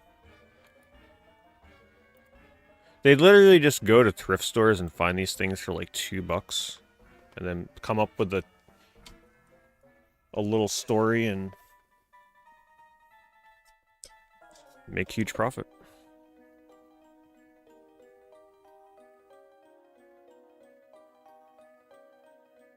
Don't put this around children. This is something out of my personal collection that I found a few summers ago on my first trip down south. Ah yes, the good old down south again. We were in this swampy area and a small cabin was there. Okay, alright, I'm sure. Completely abandoned. It looked like people ran out in a hurry and left all of their belongings there. Furniture was knocked over and papers everywhere. I found this doll in what looked like a children's bedroom, sitting in the corner. Whoever had this vessel was made to harm it. Vessel was made to harm, as it told me one night in a dream. It was used in multiple rituals to bond and protect the demon O. He is a demon leader who also took and stole children away. It is said in history his physical body was decapitated and children played with it until it deteriorated. It also claims to have a portal to hell. It keeps whispering the name Lily and shh. I'm not sure if it's the girl who owned this doll, or if the spirit inside is trying to pretend to be a girl. No, I can't do Pumpkin Hill. Not fitting for this. Where do we leave off? The girl who owned this doll, or the spirit inside, is trying to pretend to be a girl, but is really something else. I haven't felt this dark and confused in a long time. Something seriously isn't right with this, and I know it's playing games. I don't want to get too involved because every time I'm even around this, I feel hot and dizzy. The spirit claims to be from another world, and its favorite time period is the late 1800s. I've had this vessel for a while now, and feel as if it's ready to go to a new home. The vessel does require offerings from incense, blood, coins, knives, tea, rice, eggs, alcohol, etc. Activity-wise, you'll experience nightmares, intense, growling, red orbs, smells of cedar and rotten food, tapping, and footsteps. You also may hear a baby crying so hard, as if someone is torturing it. Yeah. Hide your knives the first week you welcome Lily into your home. For some reason, I got a bad feeling leaving alone in the same room with them. It will communicate through scrying, pendulum, dreams, and nightmares. It's seriously powerful, so make sure you understand the potential danger you're getting yourself into. It is better that you have some experience with cursed and demonic objects. Please be careful. Chair is not included. I mean, these sellers definitely have a wild imagination. Imagine selling this stuff and they actually have 100% positive feedback. That's pretty wild. It's impressive.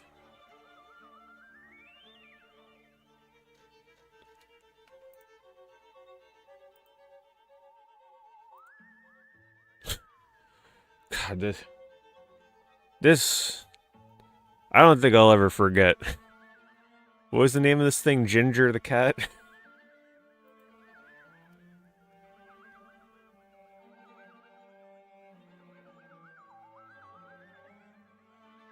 You can get it. Look at, they do mystery boxes for haunted dolls. Oh my god. Yeah, we're in the wrong hobby, boy. Pokemon cards selling video games? Hell no. It's about flipping thrift store dollar stuffed animals for $200.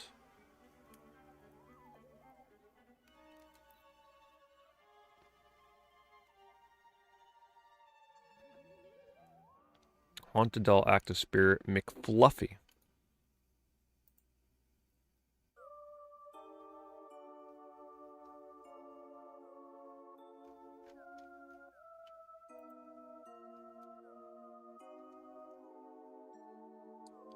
Fluffy is a wonderful spirit that will bring you a warm, loving feeling. She is amazing and very active as well. She will use the equipment as well as the pendulum and rods. She is very positive as well. She loves to communicate.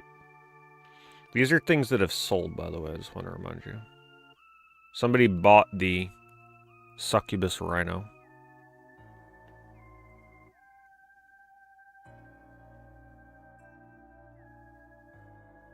I don't think I have AJ. Gotta build a reputation though, Hanju. You can't just come out from out of nowhere with these haunted items. You gotta build up that crazy reputation. Also known as get all of your family members to leave you fake feedback. So it looks like you're reputable.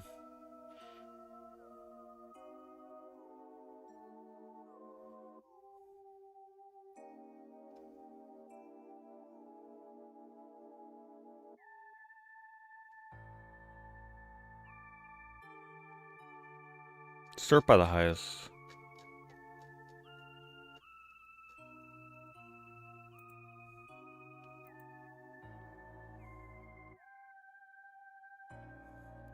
Extremely active. Offer accepted.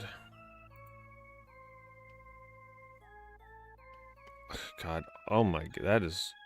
Honestly, if you're buying a life-size doll like that, you got some other stuff going on. This is Penny, a haunted doll with a strong spirit attached. When I first found her at an antique store, her energy was immediate and intense. It wasn't dark, but it wasn't exactly warm either. Since bringing her home, she has shown a high level of paranormal activity. Penny's vessel is a life-size child mannequin with curly brown hair, blue glass eyes, and a red velvet vintage-style dress trimmed in lace.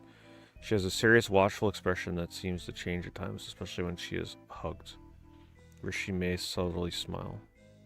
What she likes dimly lit rooms and candlelight. This is where her activity increases. She enjoys vintage items, especially music boxes, old-fashioned decor, and items with sentimental value. She responds positively to being given necklaces, clothing, wigs, and offerings. Well, at least the description isn't as weird as it could have been. Penny passed away at age 14 from drowning. Her spirit appears with long, straight, dark, wet hair, and she's like she just stepped out of a lake. She can be quiet at first, but once she starts to trust you, she becomes very interactive. Okay, so here's what Penny has done to warrant $1,000. Penny has moved the balloon I gave her across rooms several times. She's capable of dream visits, and you may feel her touch, especially while falling asleep. I've heard her footsteps and once felt her grab my hand gently. Her expression changes slightly when you interact with her. She uses all major paranormal tools and speaks clearly through the spirit box. She also shows her orb regularly. She's looking for someone who gives off a motherly energy. Someone nurturing and calm. Once bonded, she becomes protective and emotionally attached to her keeper. Her activity is apparently documented on TikTok.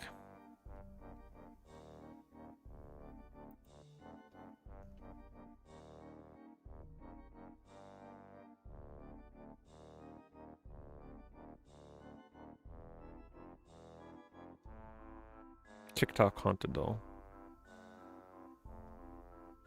Okay, that one's creepy looking.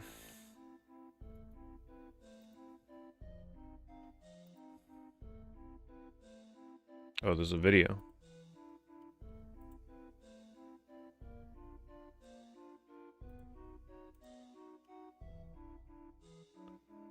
Man, that's literally just a mermaid that you stuck some shells on her head from a garage sale. Though the eyes are kind of cool.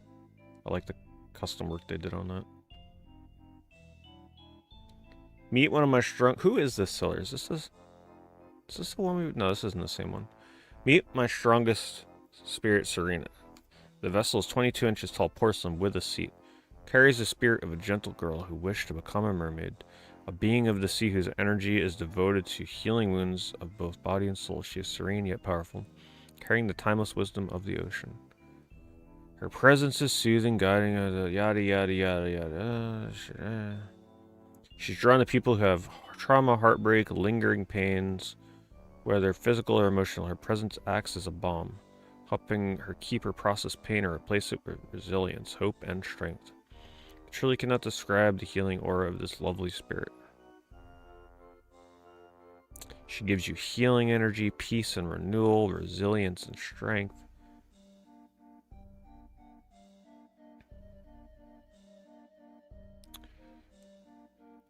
So to communicate with her, you gotta meditate and sit in silence. She often communicates through vivid dreams of water, dolphins, and seashells. That seems like a pretty chill haunted vessel. I'd much rather see descriptions like that. Because honestly, the person that bought this, maybe they do suddenly just like start meditating and it improves their life or something, thinking that this thing is actually helping them. It's better than like the sex plastic cats, right? Like that's kind of weird. This one is kind of like, okay, I mean maybe somebody actually gets something out of this because it's like a very positive, healing, haunted spirit.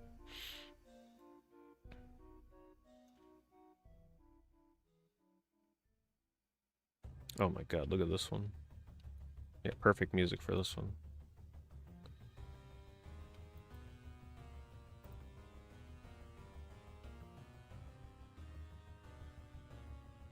Oh, look at that. It's super active. Look at that.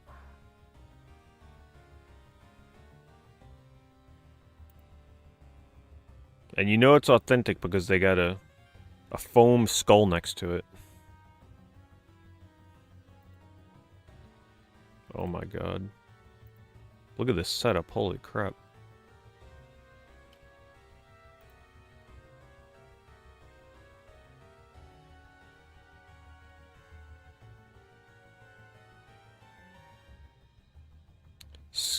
Scariest haunted doll on eBay. A family bought a property where a house previously burned down. The only item that survived the fire was this doll. Yeah, like this person totally did not just take a match and light this thing on fire. Yeah, I don't believe that's an authentic. They literally just took it in their backyard, set it on fire in a barrel, and then took it out. I don't believe it. Anyway. Let's see. The only item that survived the fire was this doll. The new family kept this doll as a memento and then built a new house on the property. After the family moved into their new home with this doll, they started experiencing paranormal experiences. At first, they blew it off, thinking there was a reasonable explanation for it. After a while, they knew they were experiencing real paranormal activity and thought the property itself was haunted. After they received help from a medium, they discovered it was the doll itself that was the cause of all of their problems. After our investigation, we found that this doll to be a very demonic, satanic, negative spirit. They believe this doll was used in satanic ceremonies in the past, experienced paranormal collectors only. Would not be a good fit for a beginner for safety reasons. We do not believe this haunted vessel started the original house fire.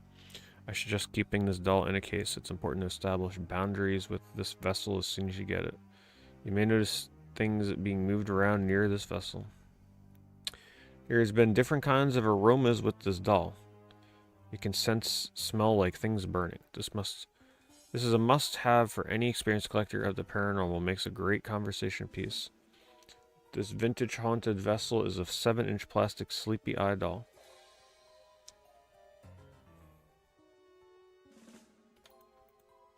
$265. $265 for their $3 Salvation Army doll that they took in their backyard and burned and then listed on eBay. Crazy.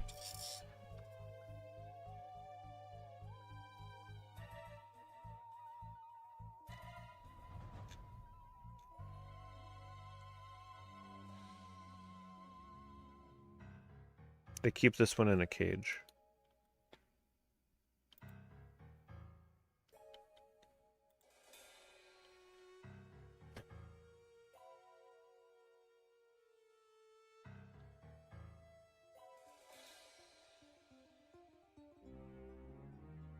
Meet Felix. That's the name he gave me. Felix is not just a haunted vessel. He's a persuasive, mischievous, and unpredictable. I didn't seek Felix out. He found me years ago. He was given to me by a woman named Madame Aurelia. Wait.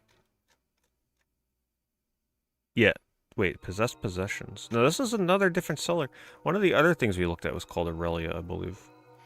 A well-known spiritual advisor and energy worker. She had spent her life studying the supernatural, but even she admitted that Felix was beyond her control. When she handed him to me, her voice was serious. Keep him caged, do not let him persuade you. He is older than you think. She refused to say where she had acquired him, only that Felix had attached himself to many before me, and none of them had fared well. At the time, I didn't believe her, but after living with Felix, I understand why she was so desperate to part with him. Yeah, because she probably also got like $200 for it. Felix has a way of getting inside your head. He whispers at night, moves objects just out of reach, and manipulates reflections his own and others.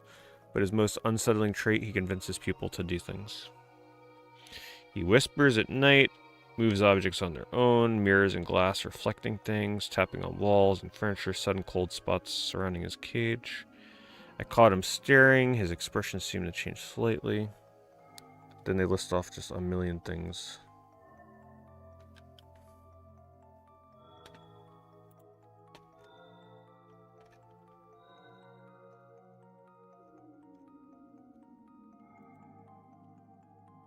Haunted vessel.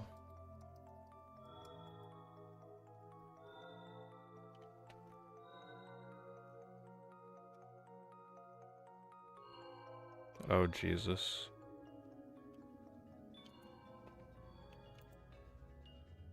The succubus dolls are back.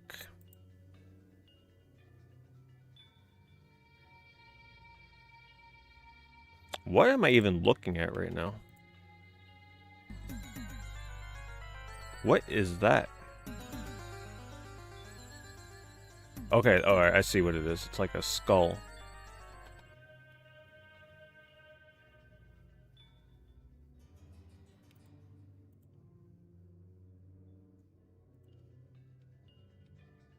Somebody bought this, by the way. I just want to remind you.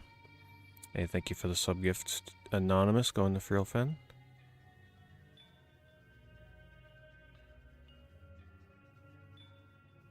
Oh. Okay. Alright, can't wait to read the description on this one. And also see my algorithm recommendations. This incubus vessel is not for the timid. He is yearning for romance, craving passion, and ready to fulfill your deepest fantasies. Unlike dark entities that seek to harm, an incubus thrives on connection, desire, and intimacy. He does not take, he gives endlessly and willingly. An incubus, okay, you're repeating that. Drawn to those who long for touch, excitement, and passion. He feeds off your desire, but will never harm you. Instead, he will heighten your senses, whisper temptations in the dark, and shift into whatever form ignites your pleasure. Well, at least this person has like a somewhat PG description, you know? He is waiting, longing, and ready to merge with your energy, becoming part of your most intimate moments. So here's what you can expect. Sensations of warmth, tingling, and unseen presence at night. Vivid dreams filled with passion, pleasure, shape-shifting encounters, soft whispers, breathy sighs, and an overwhelming sense of being wanted. Emotional connection. He wants you to crave him as much as he craves you. Heightened pleasure and a deepening of personal desires. He needs your energy to survive, not in a draining way, but through pure connection and shared intimacy.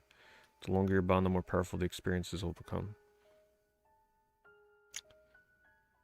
He will never harm or manipulate. His only purpose is to bring pleasure and devotion. The more you desire him, the stronger he becomes. This is a real active entity. Do not take this lightly.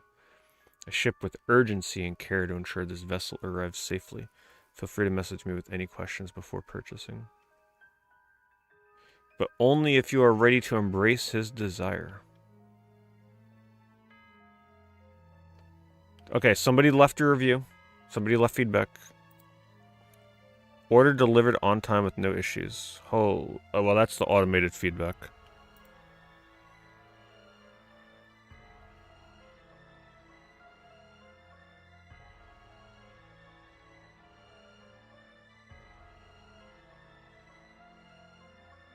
Once again, tons of positive feedback for these sellers. So wild.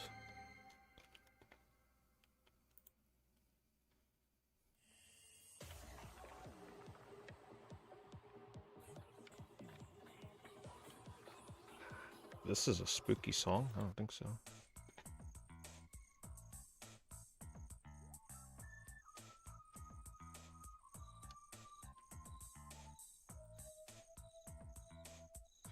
Yeah, I played Crow Country last year. It's a great game. Fun little survival horror.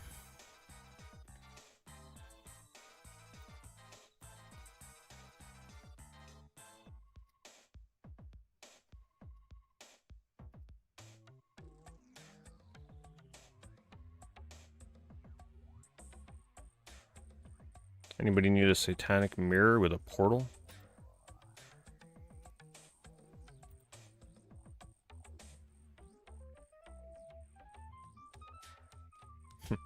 They should do what the disc for, what was it, Bard's Tale does.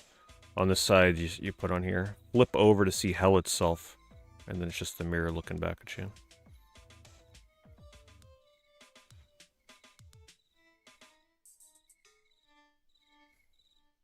A lot of these descriptions are very similar. I actually feel like these sellers copy off of each other, because these are all different. Well, this is the guy that we looked at earlier with the plastic cut. But a lot of these sellers use very similar descriptions.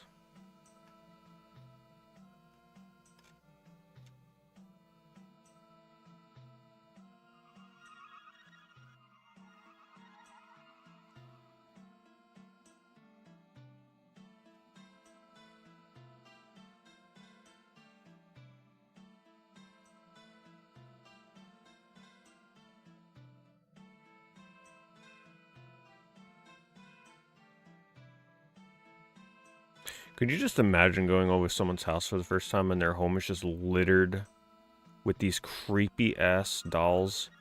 But then the craziest part is that they're actually convinced that they're really haunted and they're like, yeah, they talk to me at night. Get the hell, like, get out of that house before you become their next vessel under the floorboards. At least this one's pretty cute.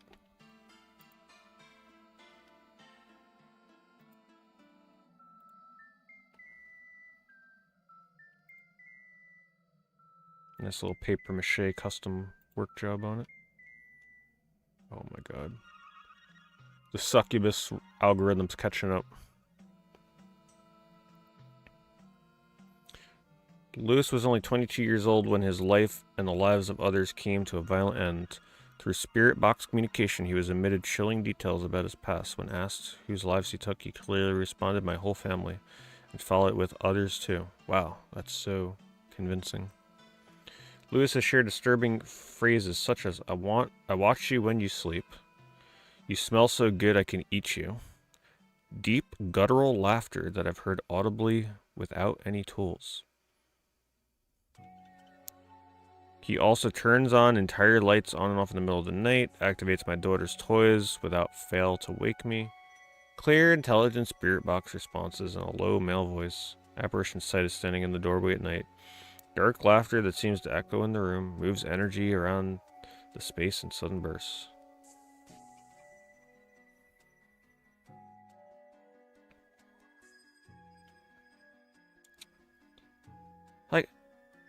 how do these people constantly find these I could see if they were like, make it more believable. Like, all right, I had this thing for like a year, and once or twice I heard weird noises coming from the corner of the room where I stored them. Right? Like, just make it more believable instead of being like, yeah, every night I'm literally like getting molested by this doll. I mean, come on. This is not believable. Put a little subtlety to it.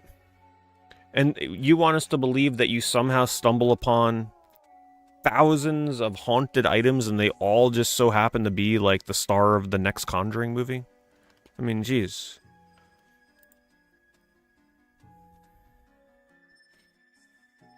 It looks like Marowak.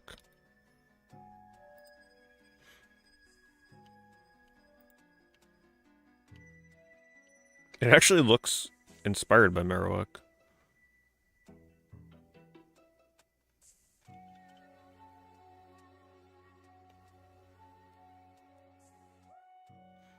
Alright, working to investigate some activity in my off-site storage, I found several belongings of Roger's that are deserving of immediate attention. One item belonged to a conjured spirit that was rehomed and since been identified as the most evil of their entire museum collection. I have sent that item to them across country. Tonight, with the help of several experienced persons, we communicated with Raymond. He was hard to rein in to answer questions. The energy was intense. Disembodied voices, a scraping noise, and kind of a high-pitched sound. Footsteps and knocking. We kept getting static shock when touching stuff. The chair, tripod, doorknob. We had been prepared to relay our intentions to provide a new location for him. It had been hard to follow the list we had with everything going on. We're unsure what the truth is or what this story is hard to follow. We know there's deception in answers. And this was enjoyed by Raymond. In my session with him, he gave yes answers to being demonic, but questioned by team using Spirit Box, just man. I had a rough time staying focused with him. Yeah, I'm having a hard time staying focused with your story as well. I was pushed further into images than I wanted. I kept pulling back and starting over. I do have my wolf's presence in all dealings with him/them. He is a constant in my knowledge now in rituals. God, this story. In rituals that Roger performed, I can put a vessel to references made. He is part of the blood circle sacrifices. Well, that escalated quickly. And the black melting mouse. Of course, we all know the black melting mouse. Roger does write of it, but it is not going to be retold here. Raymond, when you hold him, you feel the energy in the vessel. Your fingers can feel the imprints of the fingers of its maker.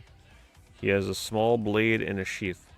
He looks to be presenting it, and I confirm this presentation of it in ceremony. Symbolic in some way, but a used instrument.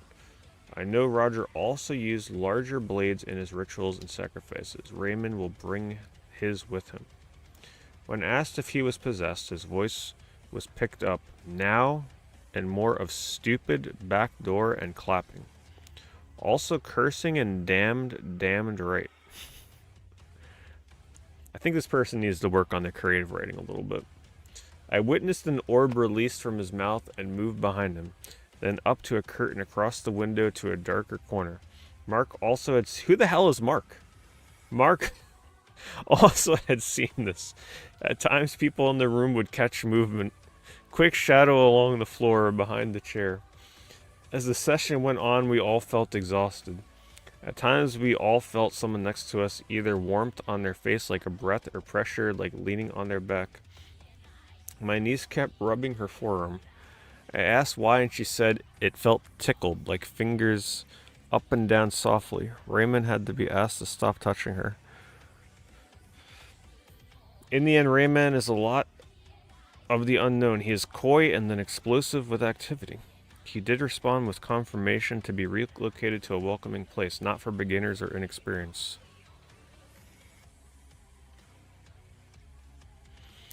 Yeah, there'll be 10 of these sold with my eBay link because you guys are going to start selling them. You're going to flood the market.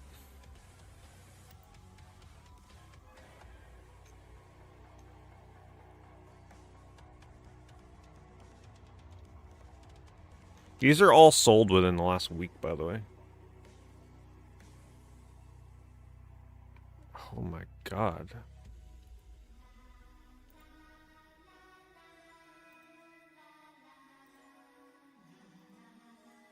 That may be the most hideous doll I have ever seen.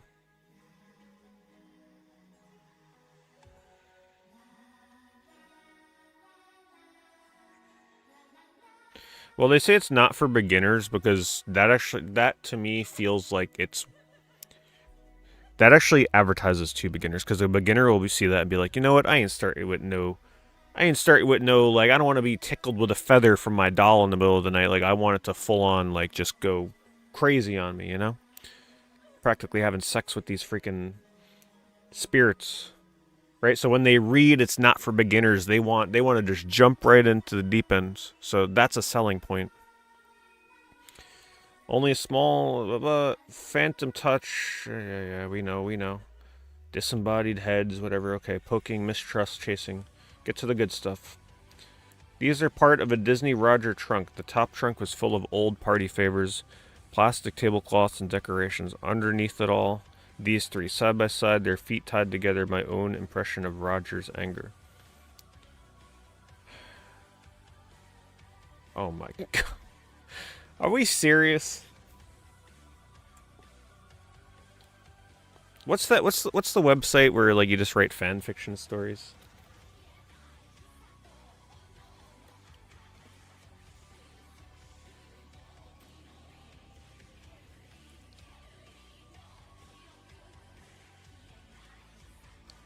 What is this about asses?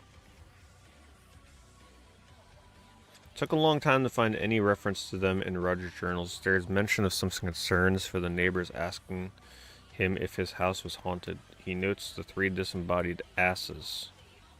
Small visitor who came after family home evening to Roger's was chased and cornered when Roger went outside with the... Alright, that's enough killer instincts. Small visitor came after Emily home evening to Roger's was chased and cornered when Roger had went outside with the mother and brother to get stuff from the garden. The entries about the asses are angry. What are they talking about? Roger kept things private, I understand. He wrote about something screaming heard from the house and the mother tripping, falling, and they ran inside. The child wailing crouched inside the hallway corner like a stone. I'm not... This is too much to read. This person does not do a good job of writing stories. It's very confusing.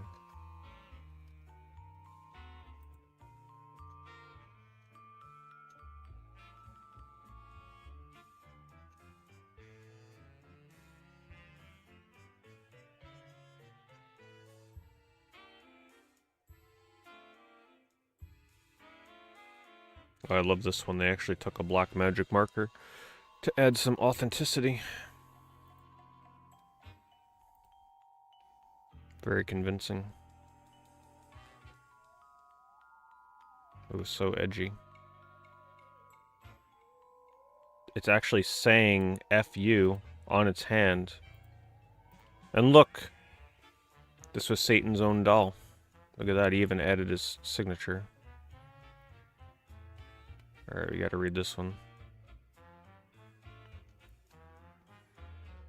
Activity, scratches, hissing sounds, spirit box responses, medium communication, shadow figure sightings, poltergeist activity, and dream manipulation. Due to the more intense and negative energy, this is recommended for experienced collectors who are prepared to manage and respect the forces he brings with him. Don't be like the guy in the video when things get out of control.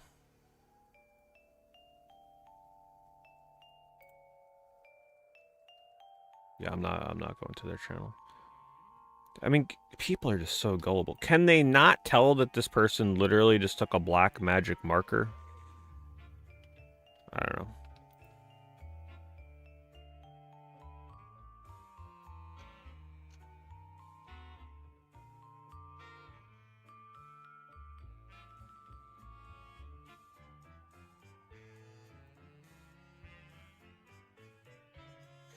I don't think it's just for funsies, though, because people are literally buying these.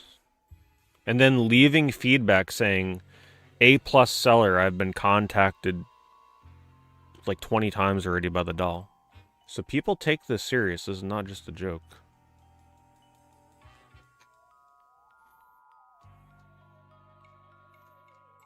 Let's see what a budget one looks like. Look, you can get a haunted doll for $10. No need to spend hundreds. Buying them for the fantasy. I think some people really believe it though.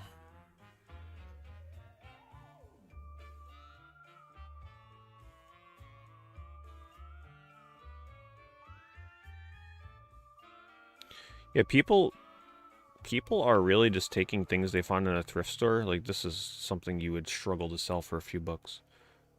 They're getting $10 for it.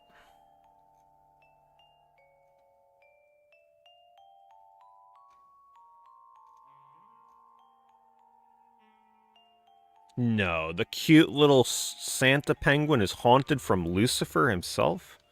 Come on now.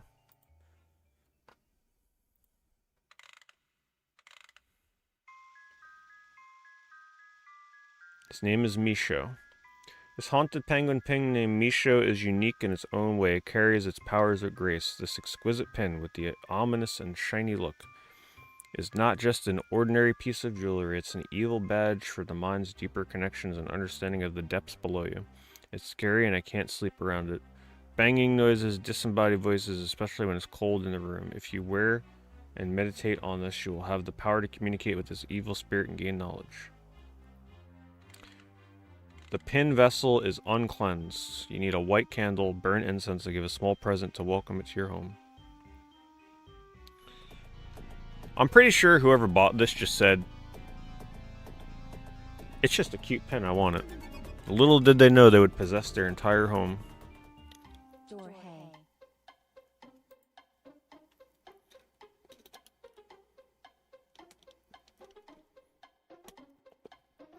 You know, from now on, every time I sell a game on eBay, I'm just gonna go get AI to write me some possessed story, and who knows, maybe you'll appeal to the paranormal collector. Sell a possessed copy of Kuon for $5,000. Be like, yeah, my power went out while I was playing this game. I mean, hell, it happened to me with Man of Medan, right? When the lightning struck in the game, my chains literally fell behind me. So what should I do? Sell my PlayStation that I downloaded that game on? It's a possessed PlayStation.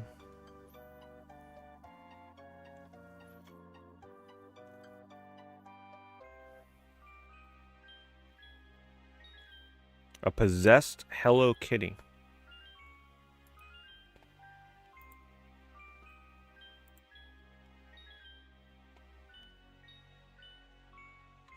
It's only medium levels of possession, though.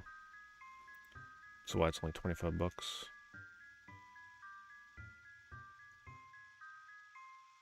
Oh, it's possessed by a 2-year-old cat. Macy is the possession of spirit of a 2-year-old female cat. When she was living, she had brown and white long fur. Her lifespan was 2018 to 2020. When I asked how she died, she said, Who is she? She said, the cat said, of course. I thought she was talking to the owner. No, of course she's talking to the literal freaking cat. I fell off the roof of my house when I climbed up the tree and jumped onto the roof. Well, we know that's not true because a cat wouldn't die from falling off the roof. Macy chose this vessel because I liked that she was a cat like me. Macy lived in California with her owner, Billy. She said that he took good care of her and she was an indoor-outdoor cat. I asked what she liked doing at her home, and she said, I like playing outside and climbing trees and chasing birds and squirrels. I like to take naps with Billy and play with my cat toys. I asked Macy what her owner can do to make her feel welcome. Her reply was, they can hug me and kiss me. They can give me cat toys and cat treats and take me outside to play. They can take naps and I will take naps with them.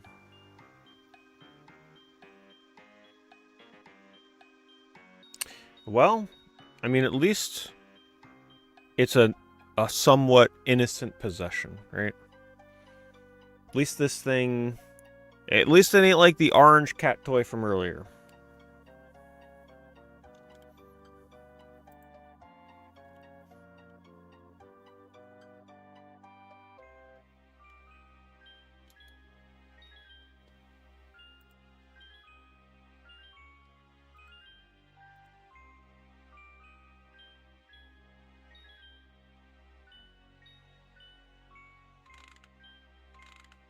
A lot of these are honestly just like, I could see some people buying these just because they like horror and they just look at this and they're like, damn, that's creepy. Because a lot of these are just like repurposed pieces of art with the work that they put into them.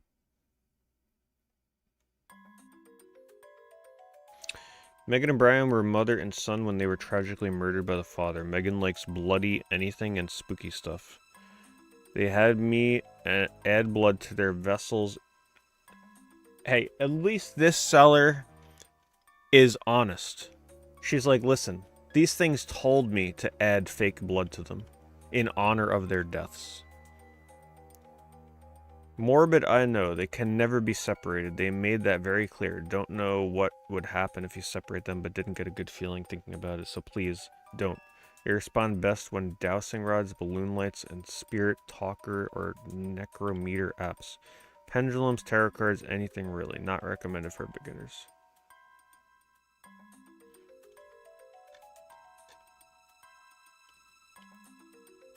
Oh, is that what that is? Is that really a vape pen? What the hell is that? What is that? Looks like a light.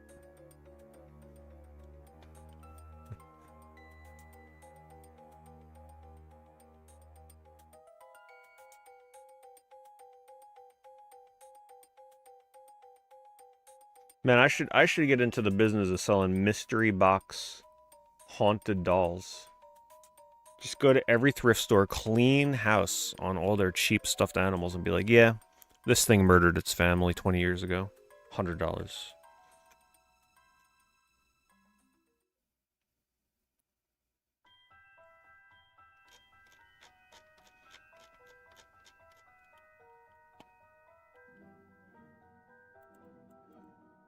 Let's see. Halloween prop highest sold. I want to see the crazy stuff people buy. Oh my god. Somebody, isn't this the thing from Spirit Halloween? Like the literal thing, yeah, in their store. Can you actually buy this? I thought this was, oh, you can actually buy this at Spirit Halloween. Look how big it is. $12,000. Well, some other ones went cheaper.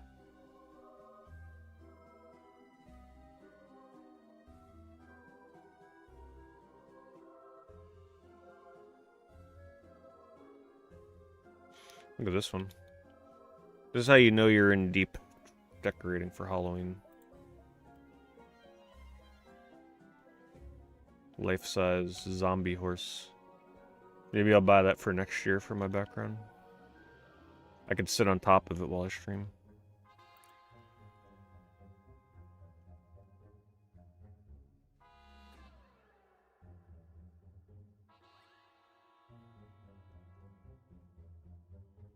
Life-size Boris, Frankenstein, Halloween animatronic. Yeah, some of these as they get older get pretty expensive. Look at that. Fairy of the Dead.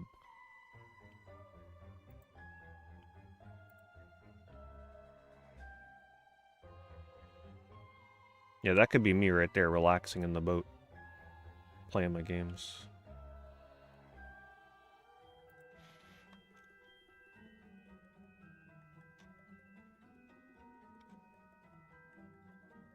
Squeeze room, oh wow.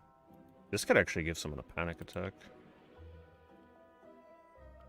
So it looks like they made it themselves. Yeah, if you have claustrophobia, I could see this. Imagine walking into that and it's like squeezing you.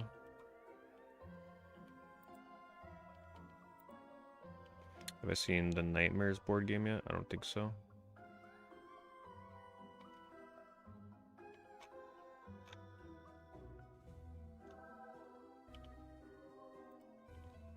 Halloween decoration.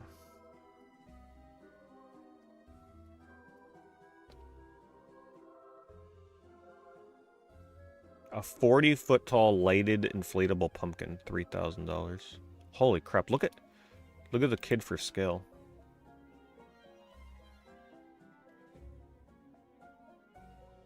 Jeez. Thing would light up the whole neighborhood.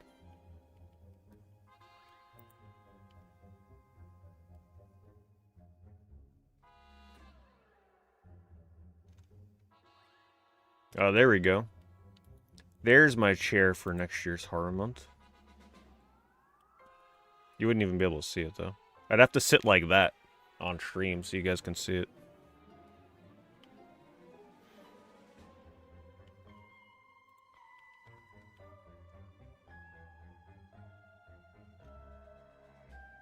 Michael Jackson's Thriller.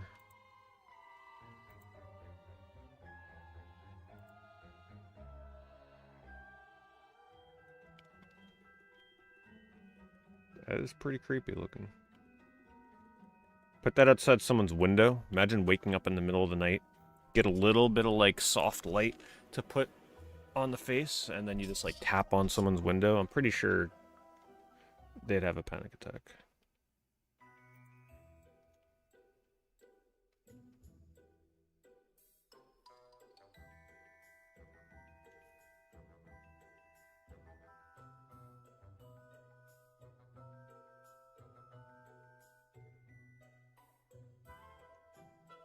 Oh, look at this, sure. A bone throne.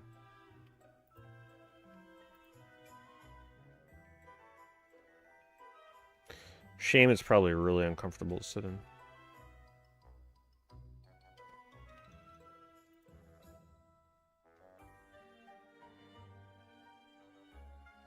That's nice.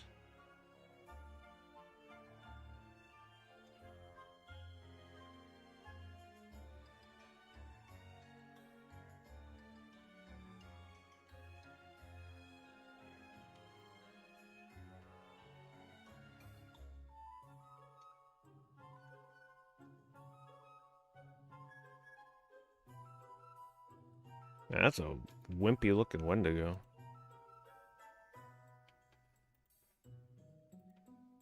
Yeah, that looks kind of weird.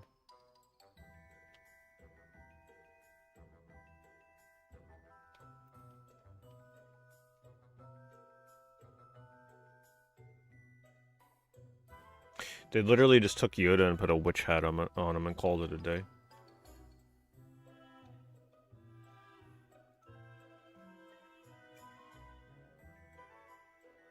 This skeleton seems really popular. Costco giant skeleton breaking out of the ground. That's pretty creepy.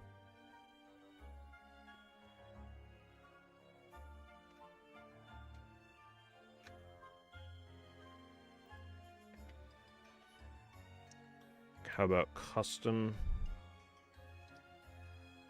Halloween prop?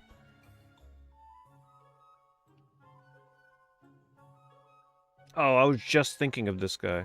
Oh, is this the one? Is this the one from all those years ago? From one of my other eBay streams? Let's see. Remember the convulsing doll? Oh, man, it isn't. I saw this stuff here and I thought maybe. Well, maybe it is. Like, they're just... Oh, it might be. It's just not working. They don't have a video. It's a drop-down zombie. Okay, no, it's not the one I'm thinking of.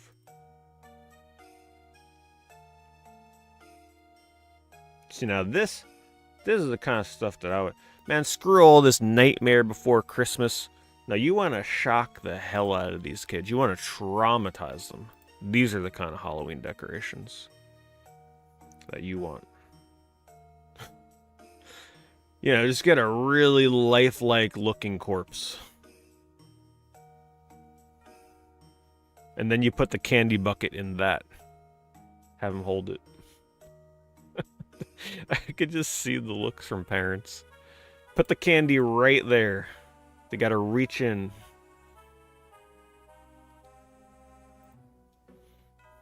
Oh my god. This person does a good job of making this look terrifying.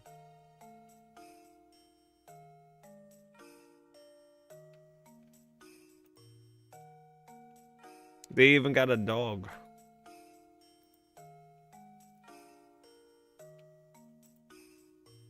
See, and what you do is you forget to take down the decorations, so it's like still up in the summer. And what you do is you get like some fake, you know, those like fart sprays, right? And you spray it by the corpse, like hidden behind some trees, and like someone walks up to deliver a package or something, and they smell. They're like, "What is that smell?"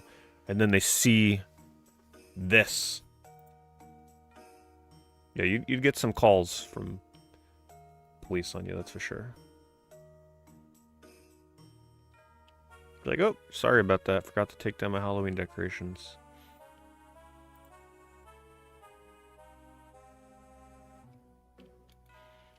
Yeah, let's bring this kind of stuff to Spirit Halloween. Step it up. Some of these are like scarily real looking. Oh my god. I think the fact that it's out of focus makes it even creepier. Like, they even have green skin. Like, this is pretty... That's pretty gross looking.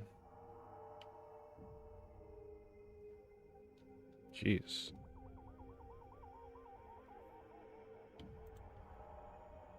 Someone bought it, by the way.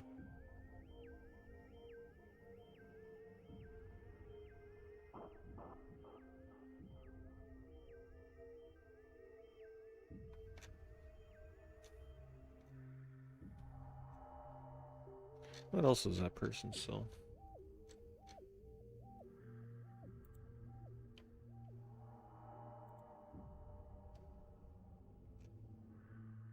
Anybody need some organs?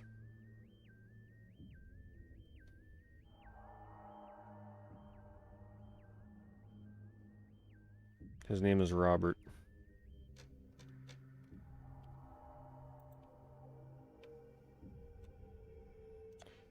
Oh, let's see here. We've got a small piglet head with no eyes. Some cute little trick-or-treat Halloween bags. I love that they're selling cute kids trick-or-treat bags next to the... Like, they are totally the creepiest house on the block. They sold everything except for the pig's head.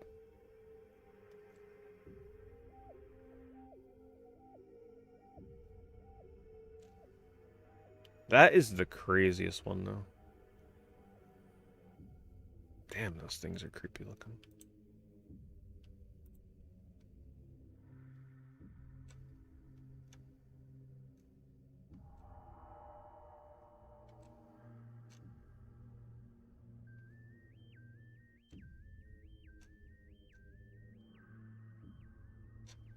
What are the keywords they use for this? Custom corpse. Custom corpse Halloween.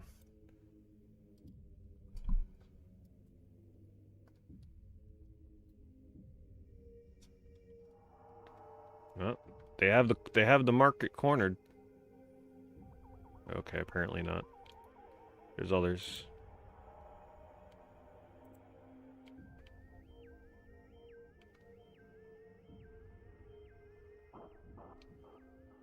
Oh my god. These people have to study, like, decomposition to make these things. There's no way you're just, like, out of nowhere making a prop like this without working in a morgue, being a forensic examiner, or studying the images. I mean, look at that. That is crazy. The detail.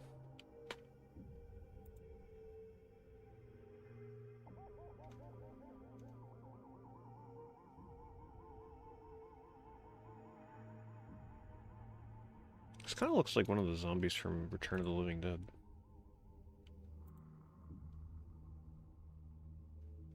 It's pretty good.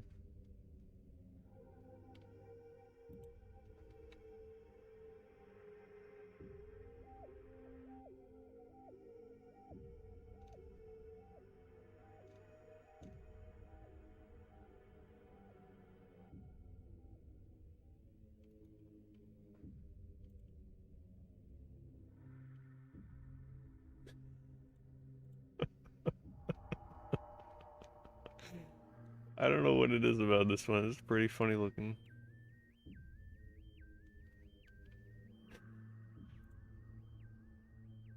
I don't think you'd be scaring anybody with this one.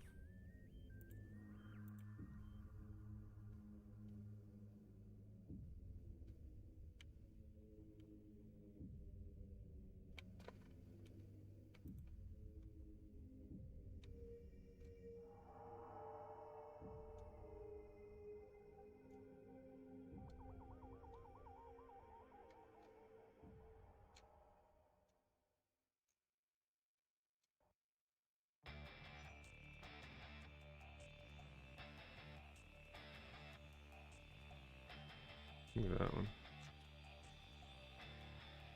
eBay is gonna be like, man, what is this guy searching tonight?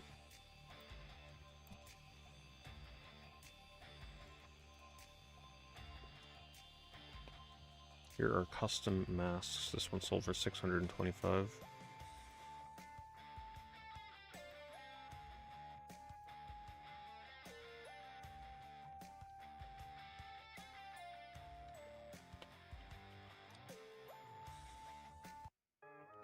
Change that.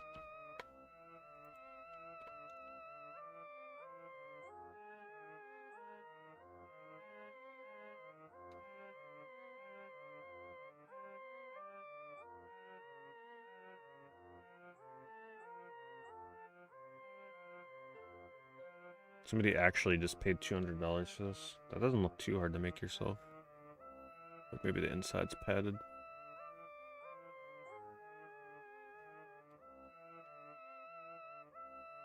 A lot of custom Michael Myers masks. You figured that would be one of the easiest ones to make.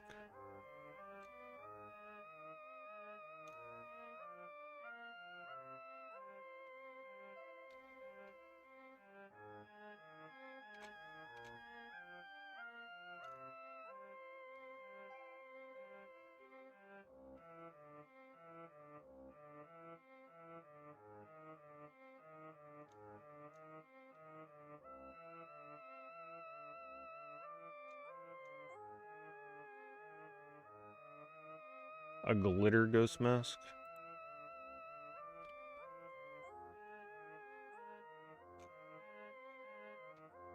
Wow, so many Halloween masks. All variants, too.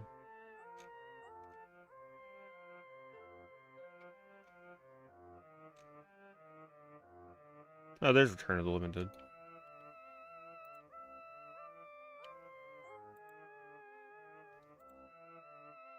One of the best zombies ever.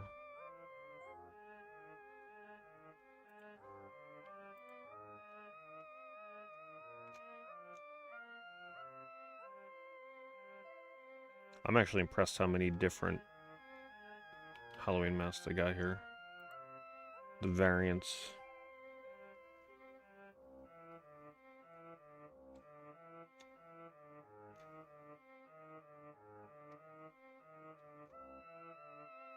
Let's see what you get for the cheapest amount of money.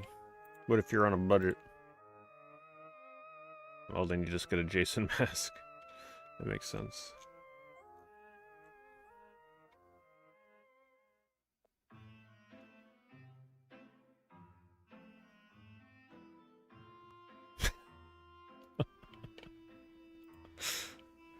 This is what you get when you're on a budget and you want to be a werewolf for Halloween.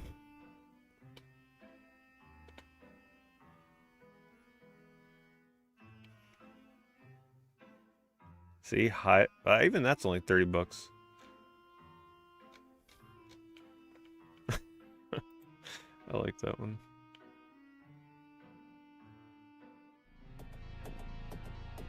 Here's a budget Frankenstein's monster. Monstrum coming through with a huge sub-gift. Thank you so much, Monstrum, bringing us closer to watching 2 movies tonight instead of 1. Once again, we will be watching a horror movie to be revealed in, a couple hours. We're going to do a watch party. You don't even have to leave Twitch. We watch it right on Twitch.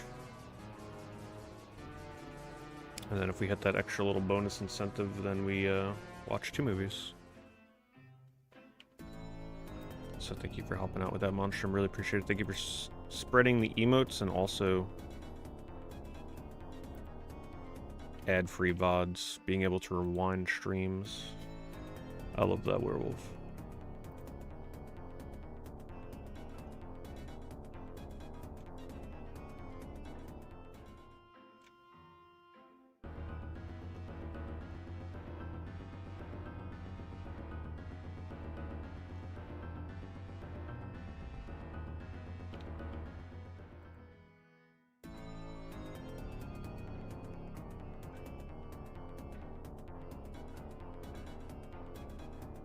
Some of these are pretty well done, and pretty cheap too for what you're getting. Oh, it's creepy. Oh look! Silent Hill mask for nurse. It's actually not bad.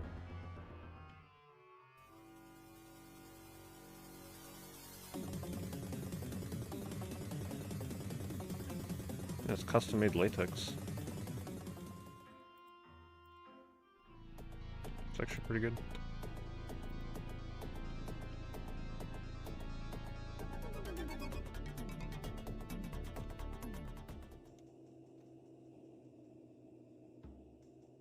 Man, this song was always so scary. I actually used to be very scared of playing the haunted house level in Mario 64 when I was younger. This song was terrifying. Like, it was actually a very hard level for me to get through when I was a kid. With the ghosts, like, chasing after you and everything. And this song is creepy. Definitely one of the creepiest songs Nintendo ever came out with.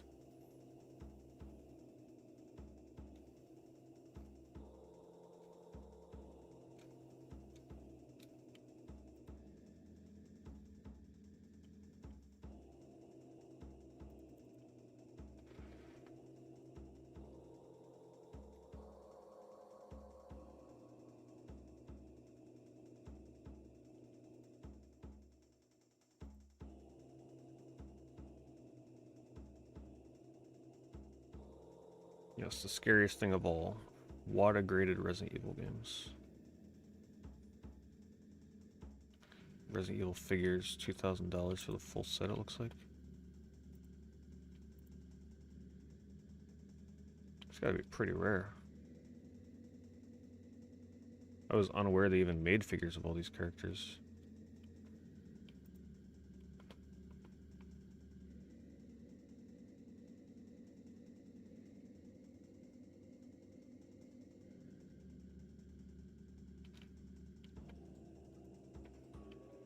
Look at that.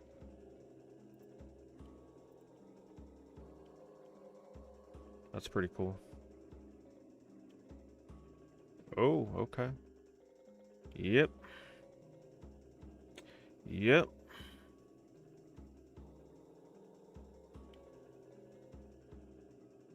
But hey, it's lifelike. Lifelike detail.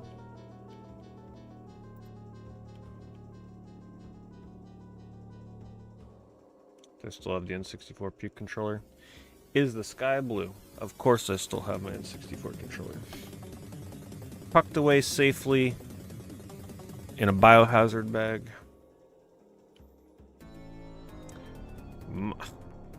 You guys are making Monstrum do everything.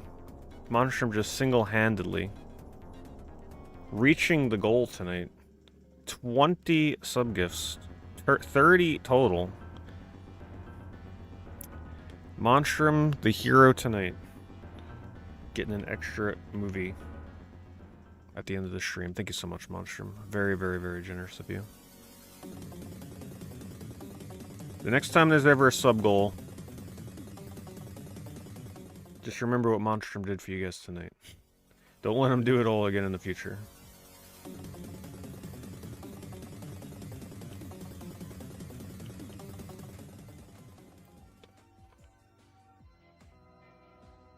Oh, Texas Storm Surge came in. I don't know if Storm Surge was doing it at the same time as Monstrum.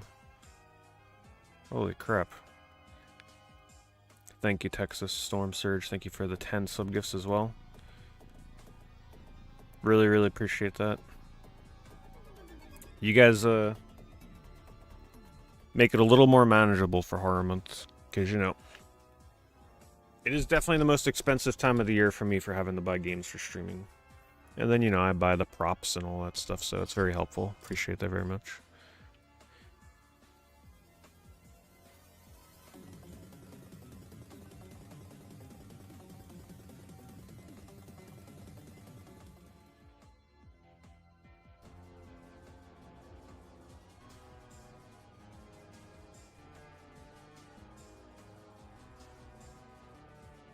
A liquor bust. If I ever had to buy a Resident Evil statue, I think I would just go for like one of the OG zombies. The one from Resident Evil Remaster cover, if that exists. Actually, I changed my mind.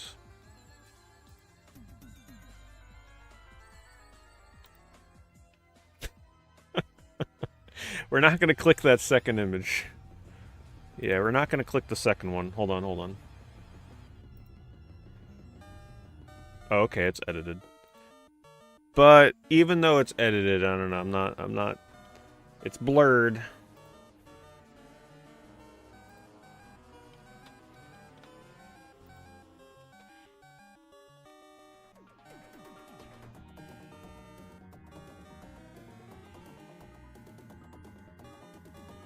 Biohazard Revelations Pachi slot. Man, they really have these for everything in Japan, don't they?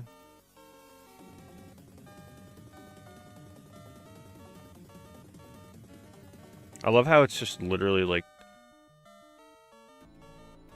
just the design of the borders of this thing, and that's pretty much it. I guess maybe they put something special on the screen or something.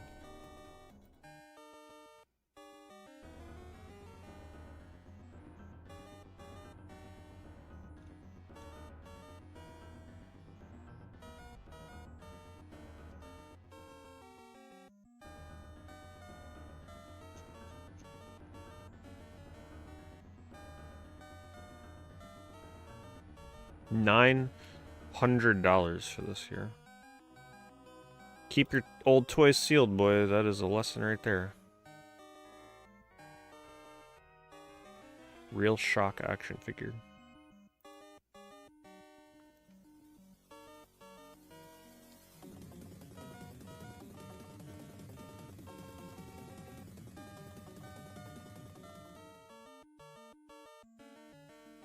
I had some of these. Let me see if the one that I had is in here.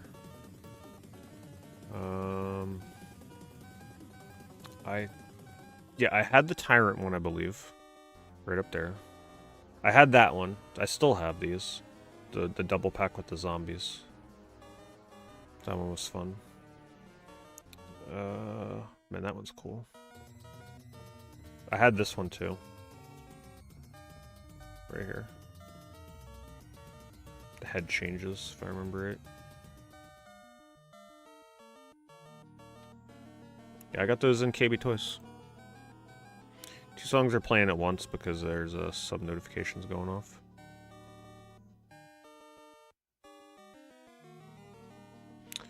Someone anonymous picked up a couple of things from the merch store. Thank you, anonymous. I don't know if you want to call yourself out. Looks like you maybe picked up a shirt and something else.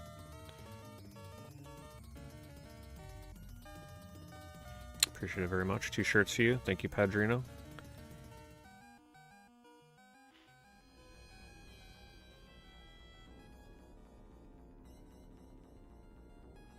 Wow, $800 for the Resident Evil 7 Collector's Edition. Xbox One. It's the highest sold price, though.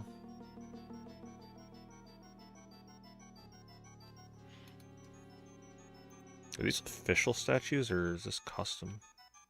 Oh boy.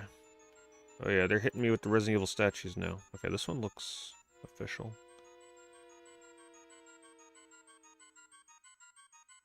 Even though the face looks like it's a China knockoff.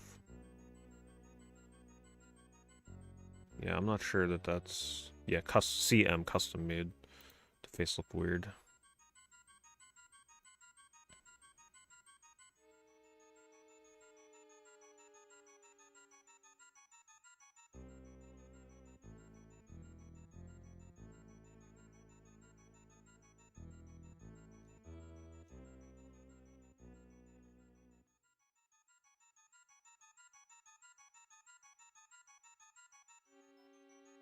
Excuse me?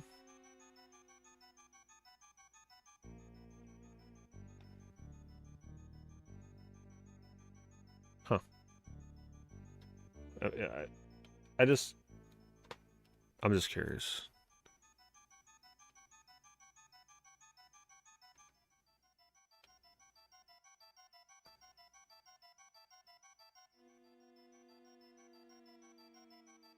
It's like they're blocking it out, but I don't see anything. I guess.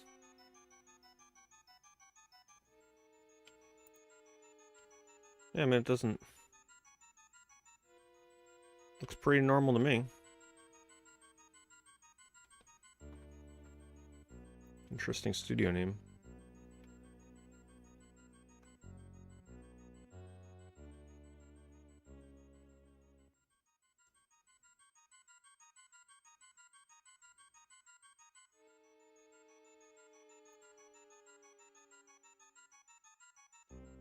Alright.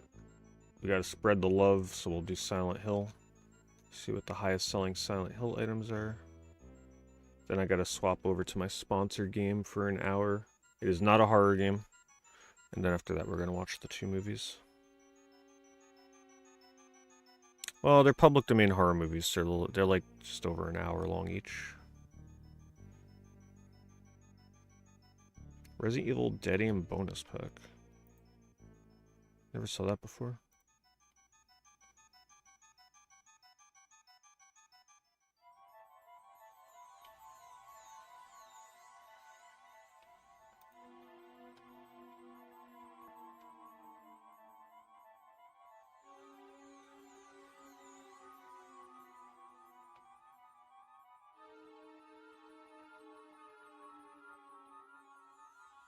A lot of these chainsaw controllers are selling there, about 500 bucks.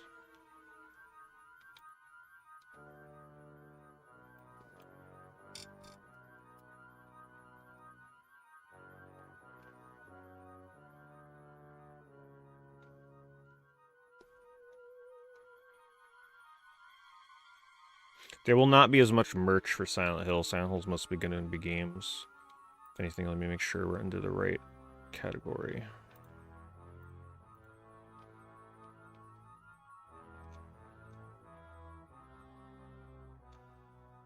Unfortunately, there just isn't as much for Silent Hill. But there's some cool custom statues, apparently.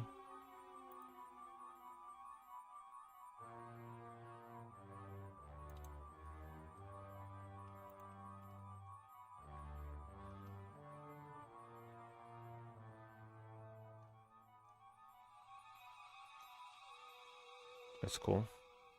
Gecko. Gecko seems to make some decent statues. They actually capture his face decently.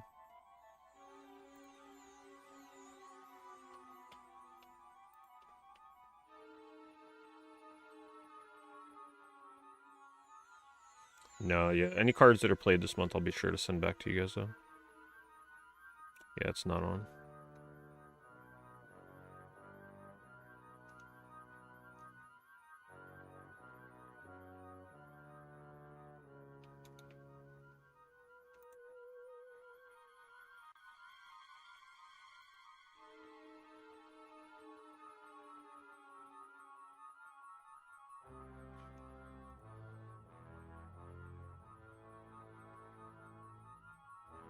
Konami skateboard.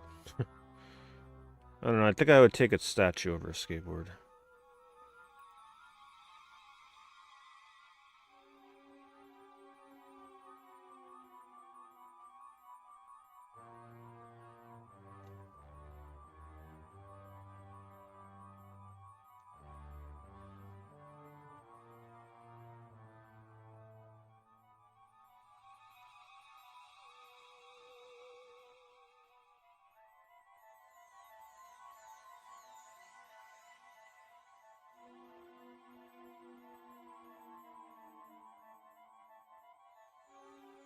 What's the scariest movie I've ever seen? Well, when I was a kid, the scariest movie for me was Silver Bullet. That movie was terrifying. Scariest movie as an adult, though? I don't know. It takes a lot for a movie to really scare me now.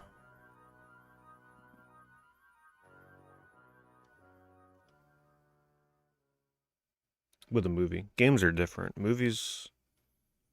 I don't know.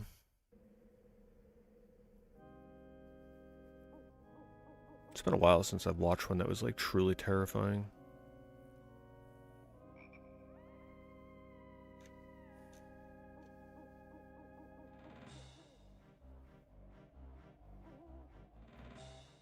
How did someone sell this for $500 from Indonesia? Yeah, that can't be a real sale. Blood Will Tell, Silent Hill Origins, and Kuon for 500. I don't know about that. Have I seen The Dentist? No, I don't think so.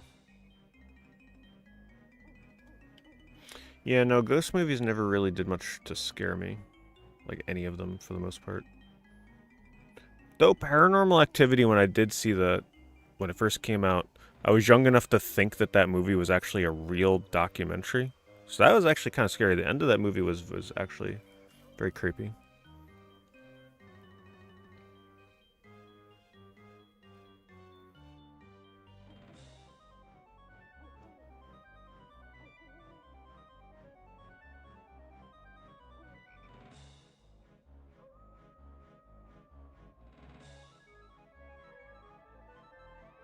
Silent Hill 2 embroidered hoodie.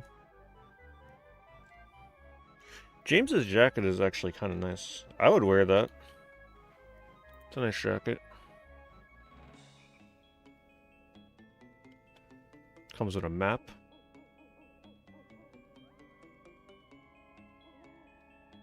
Yeah, that's nice.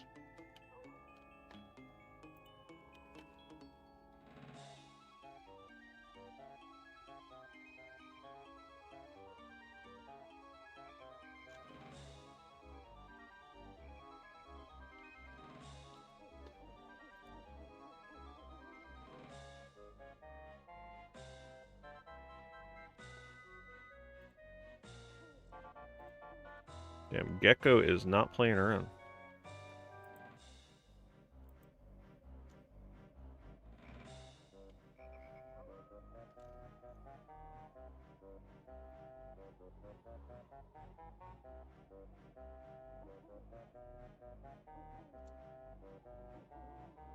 Which Silent Hill is my favorite?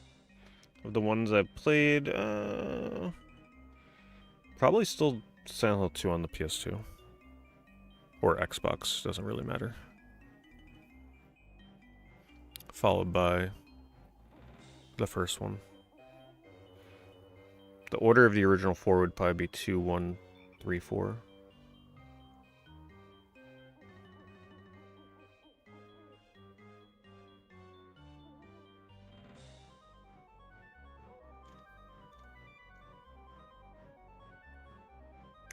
Yeah, not as much exciting merch for Silent Hill. Oh, that's cool. Watch.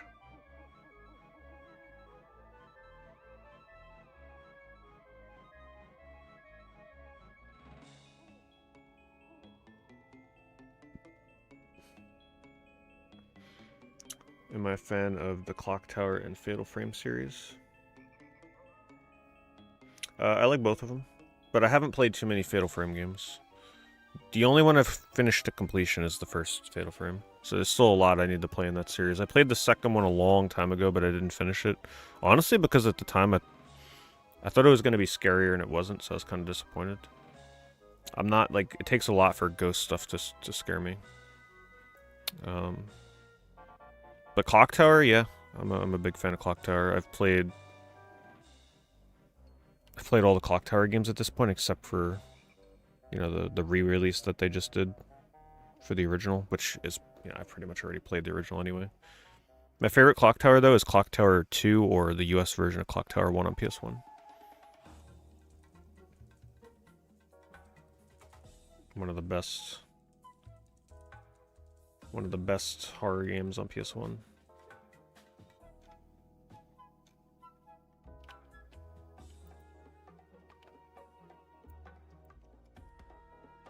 The only Clock Tower I haven't done is the Wonder Swan version, but I don't think I'm missing out too much on that.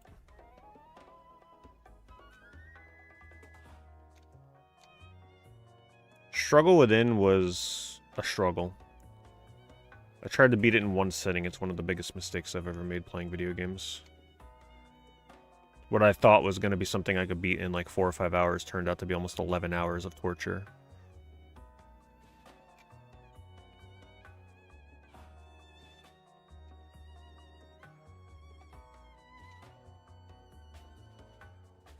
Though I think I concluded at the end of that game, if I were to play it again, of course now I forget everything, but I was like, by the time I finished the game, I was like, you know what, maybe this wouldn't be that bad now that I know what's expected of me and how to play the game. But your first playthrough, if you're trying to play Clock Tower 2 without any help, no guides, holy moly is that hard. I don't think I've ever cursed more at a video game. Except for maybe Ghosts and Goblins or whatever Resurrected.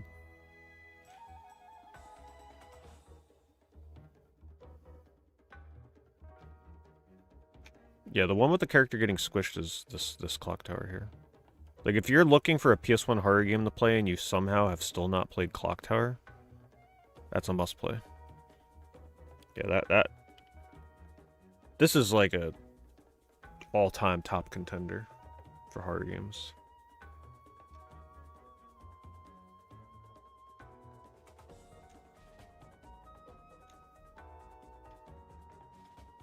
Clock Tower 3 is just really weird. Still recommend it though. Very silly, weird horror game. Still scary. There's that one cutscene in that game with the acid bath. You know what I'm talking about. I put it in my clip compilation. That is still one of the most deranged cutscenes I've ever seen in a game. Look at this. People are starting to pay a lot more for Clock Tower 3. Of course, you can still definitely get Clock Tower 3 for like 60 bucks. But there's a lot of them here selling for double that.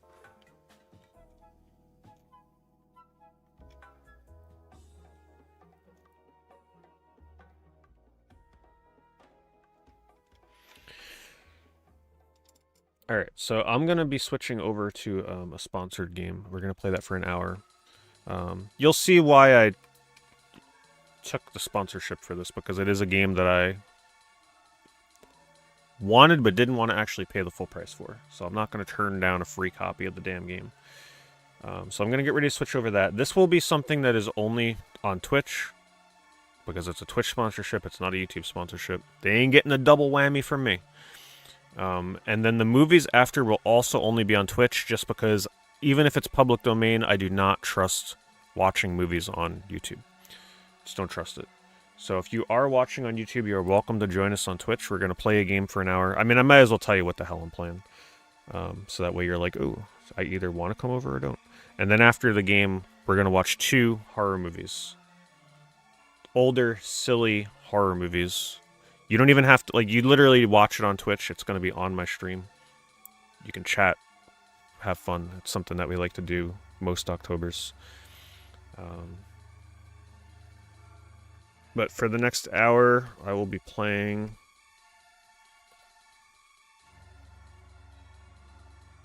Sonic Crossworlds, because I finally got that as an offer in my bounty board, and yeah, I won't turn down a free copy of that game. So even if I want to play it more in the future, I now have it.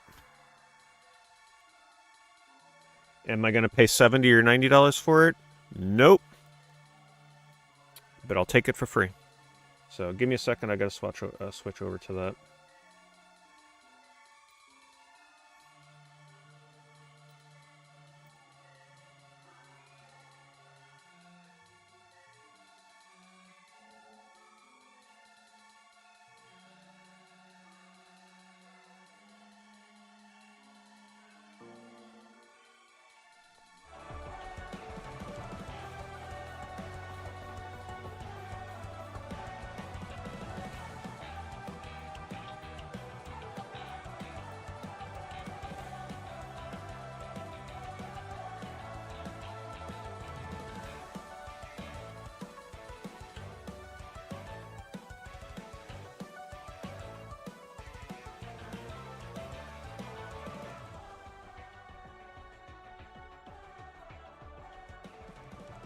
And who knows, maybe they've actually done something to this meaningfully that I can feel the difference of.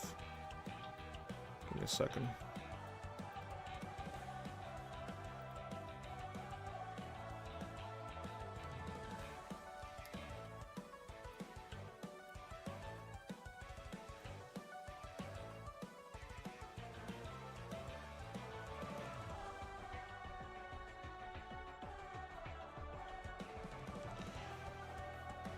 Alright, so people on the YouTube side, you're welcome to come over to the Twitch page and hang out with us for the next few hours watching movies and playing Sonic. Otherwise, I will see you tomorrow for more horror games.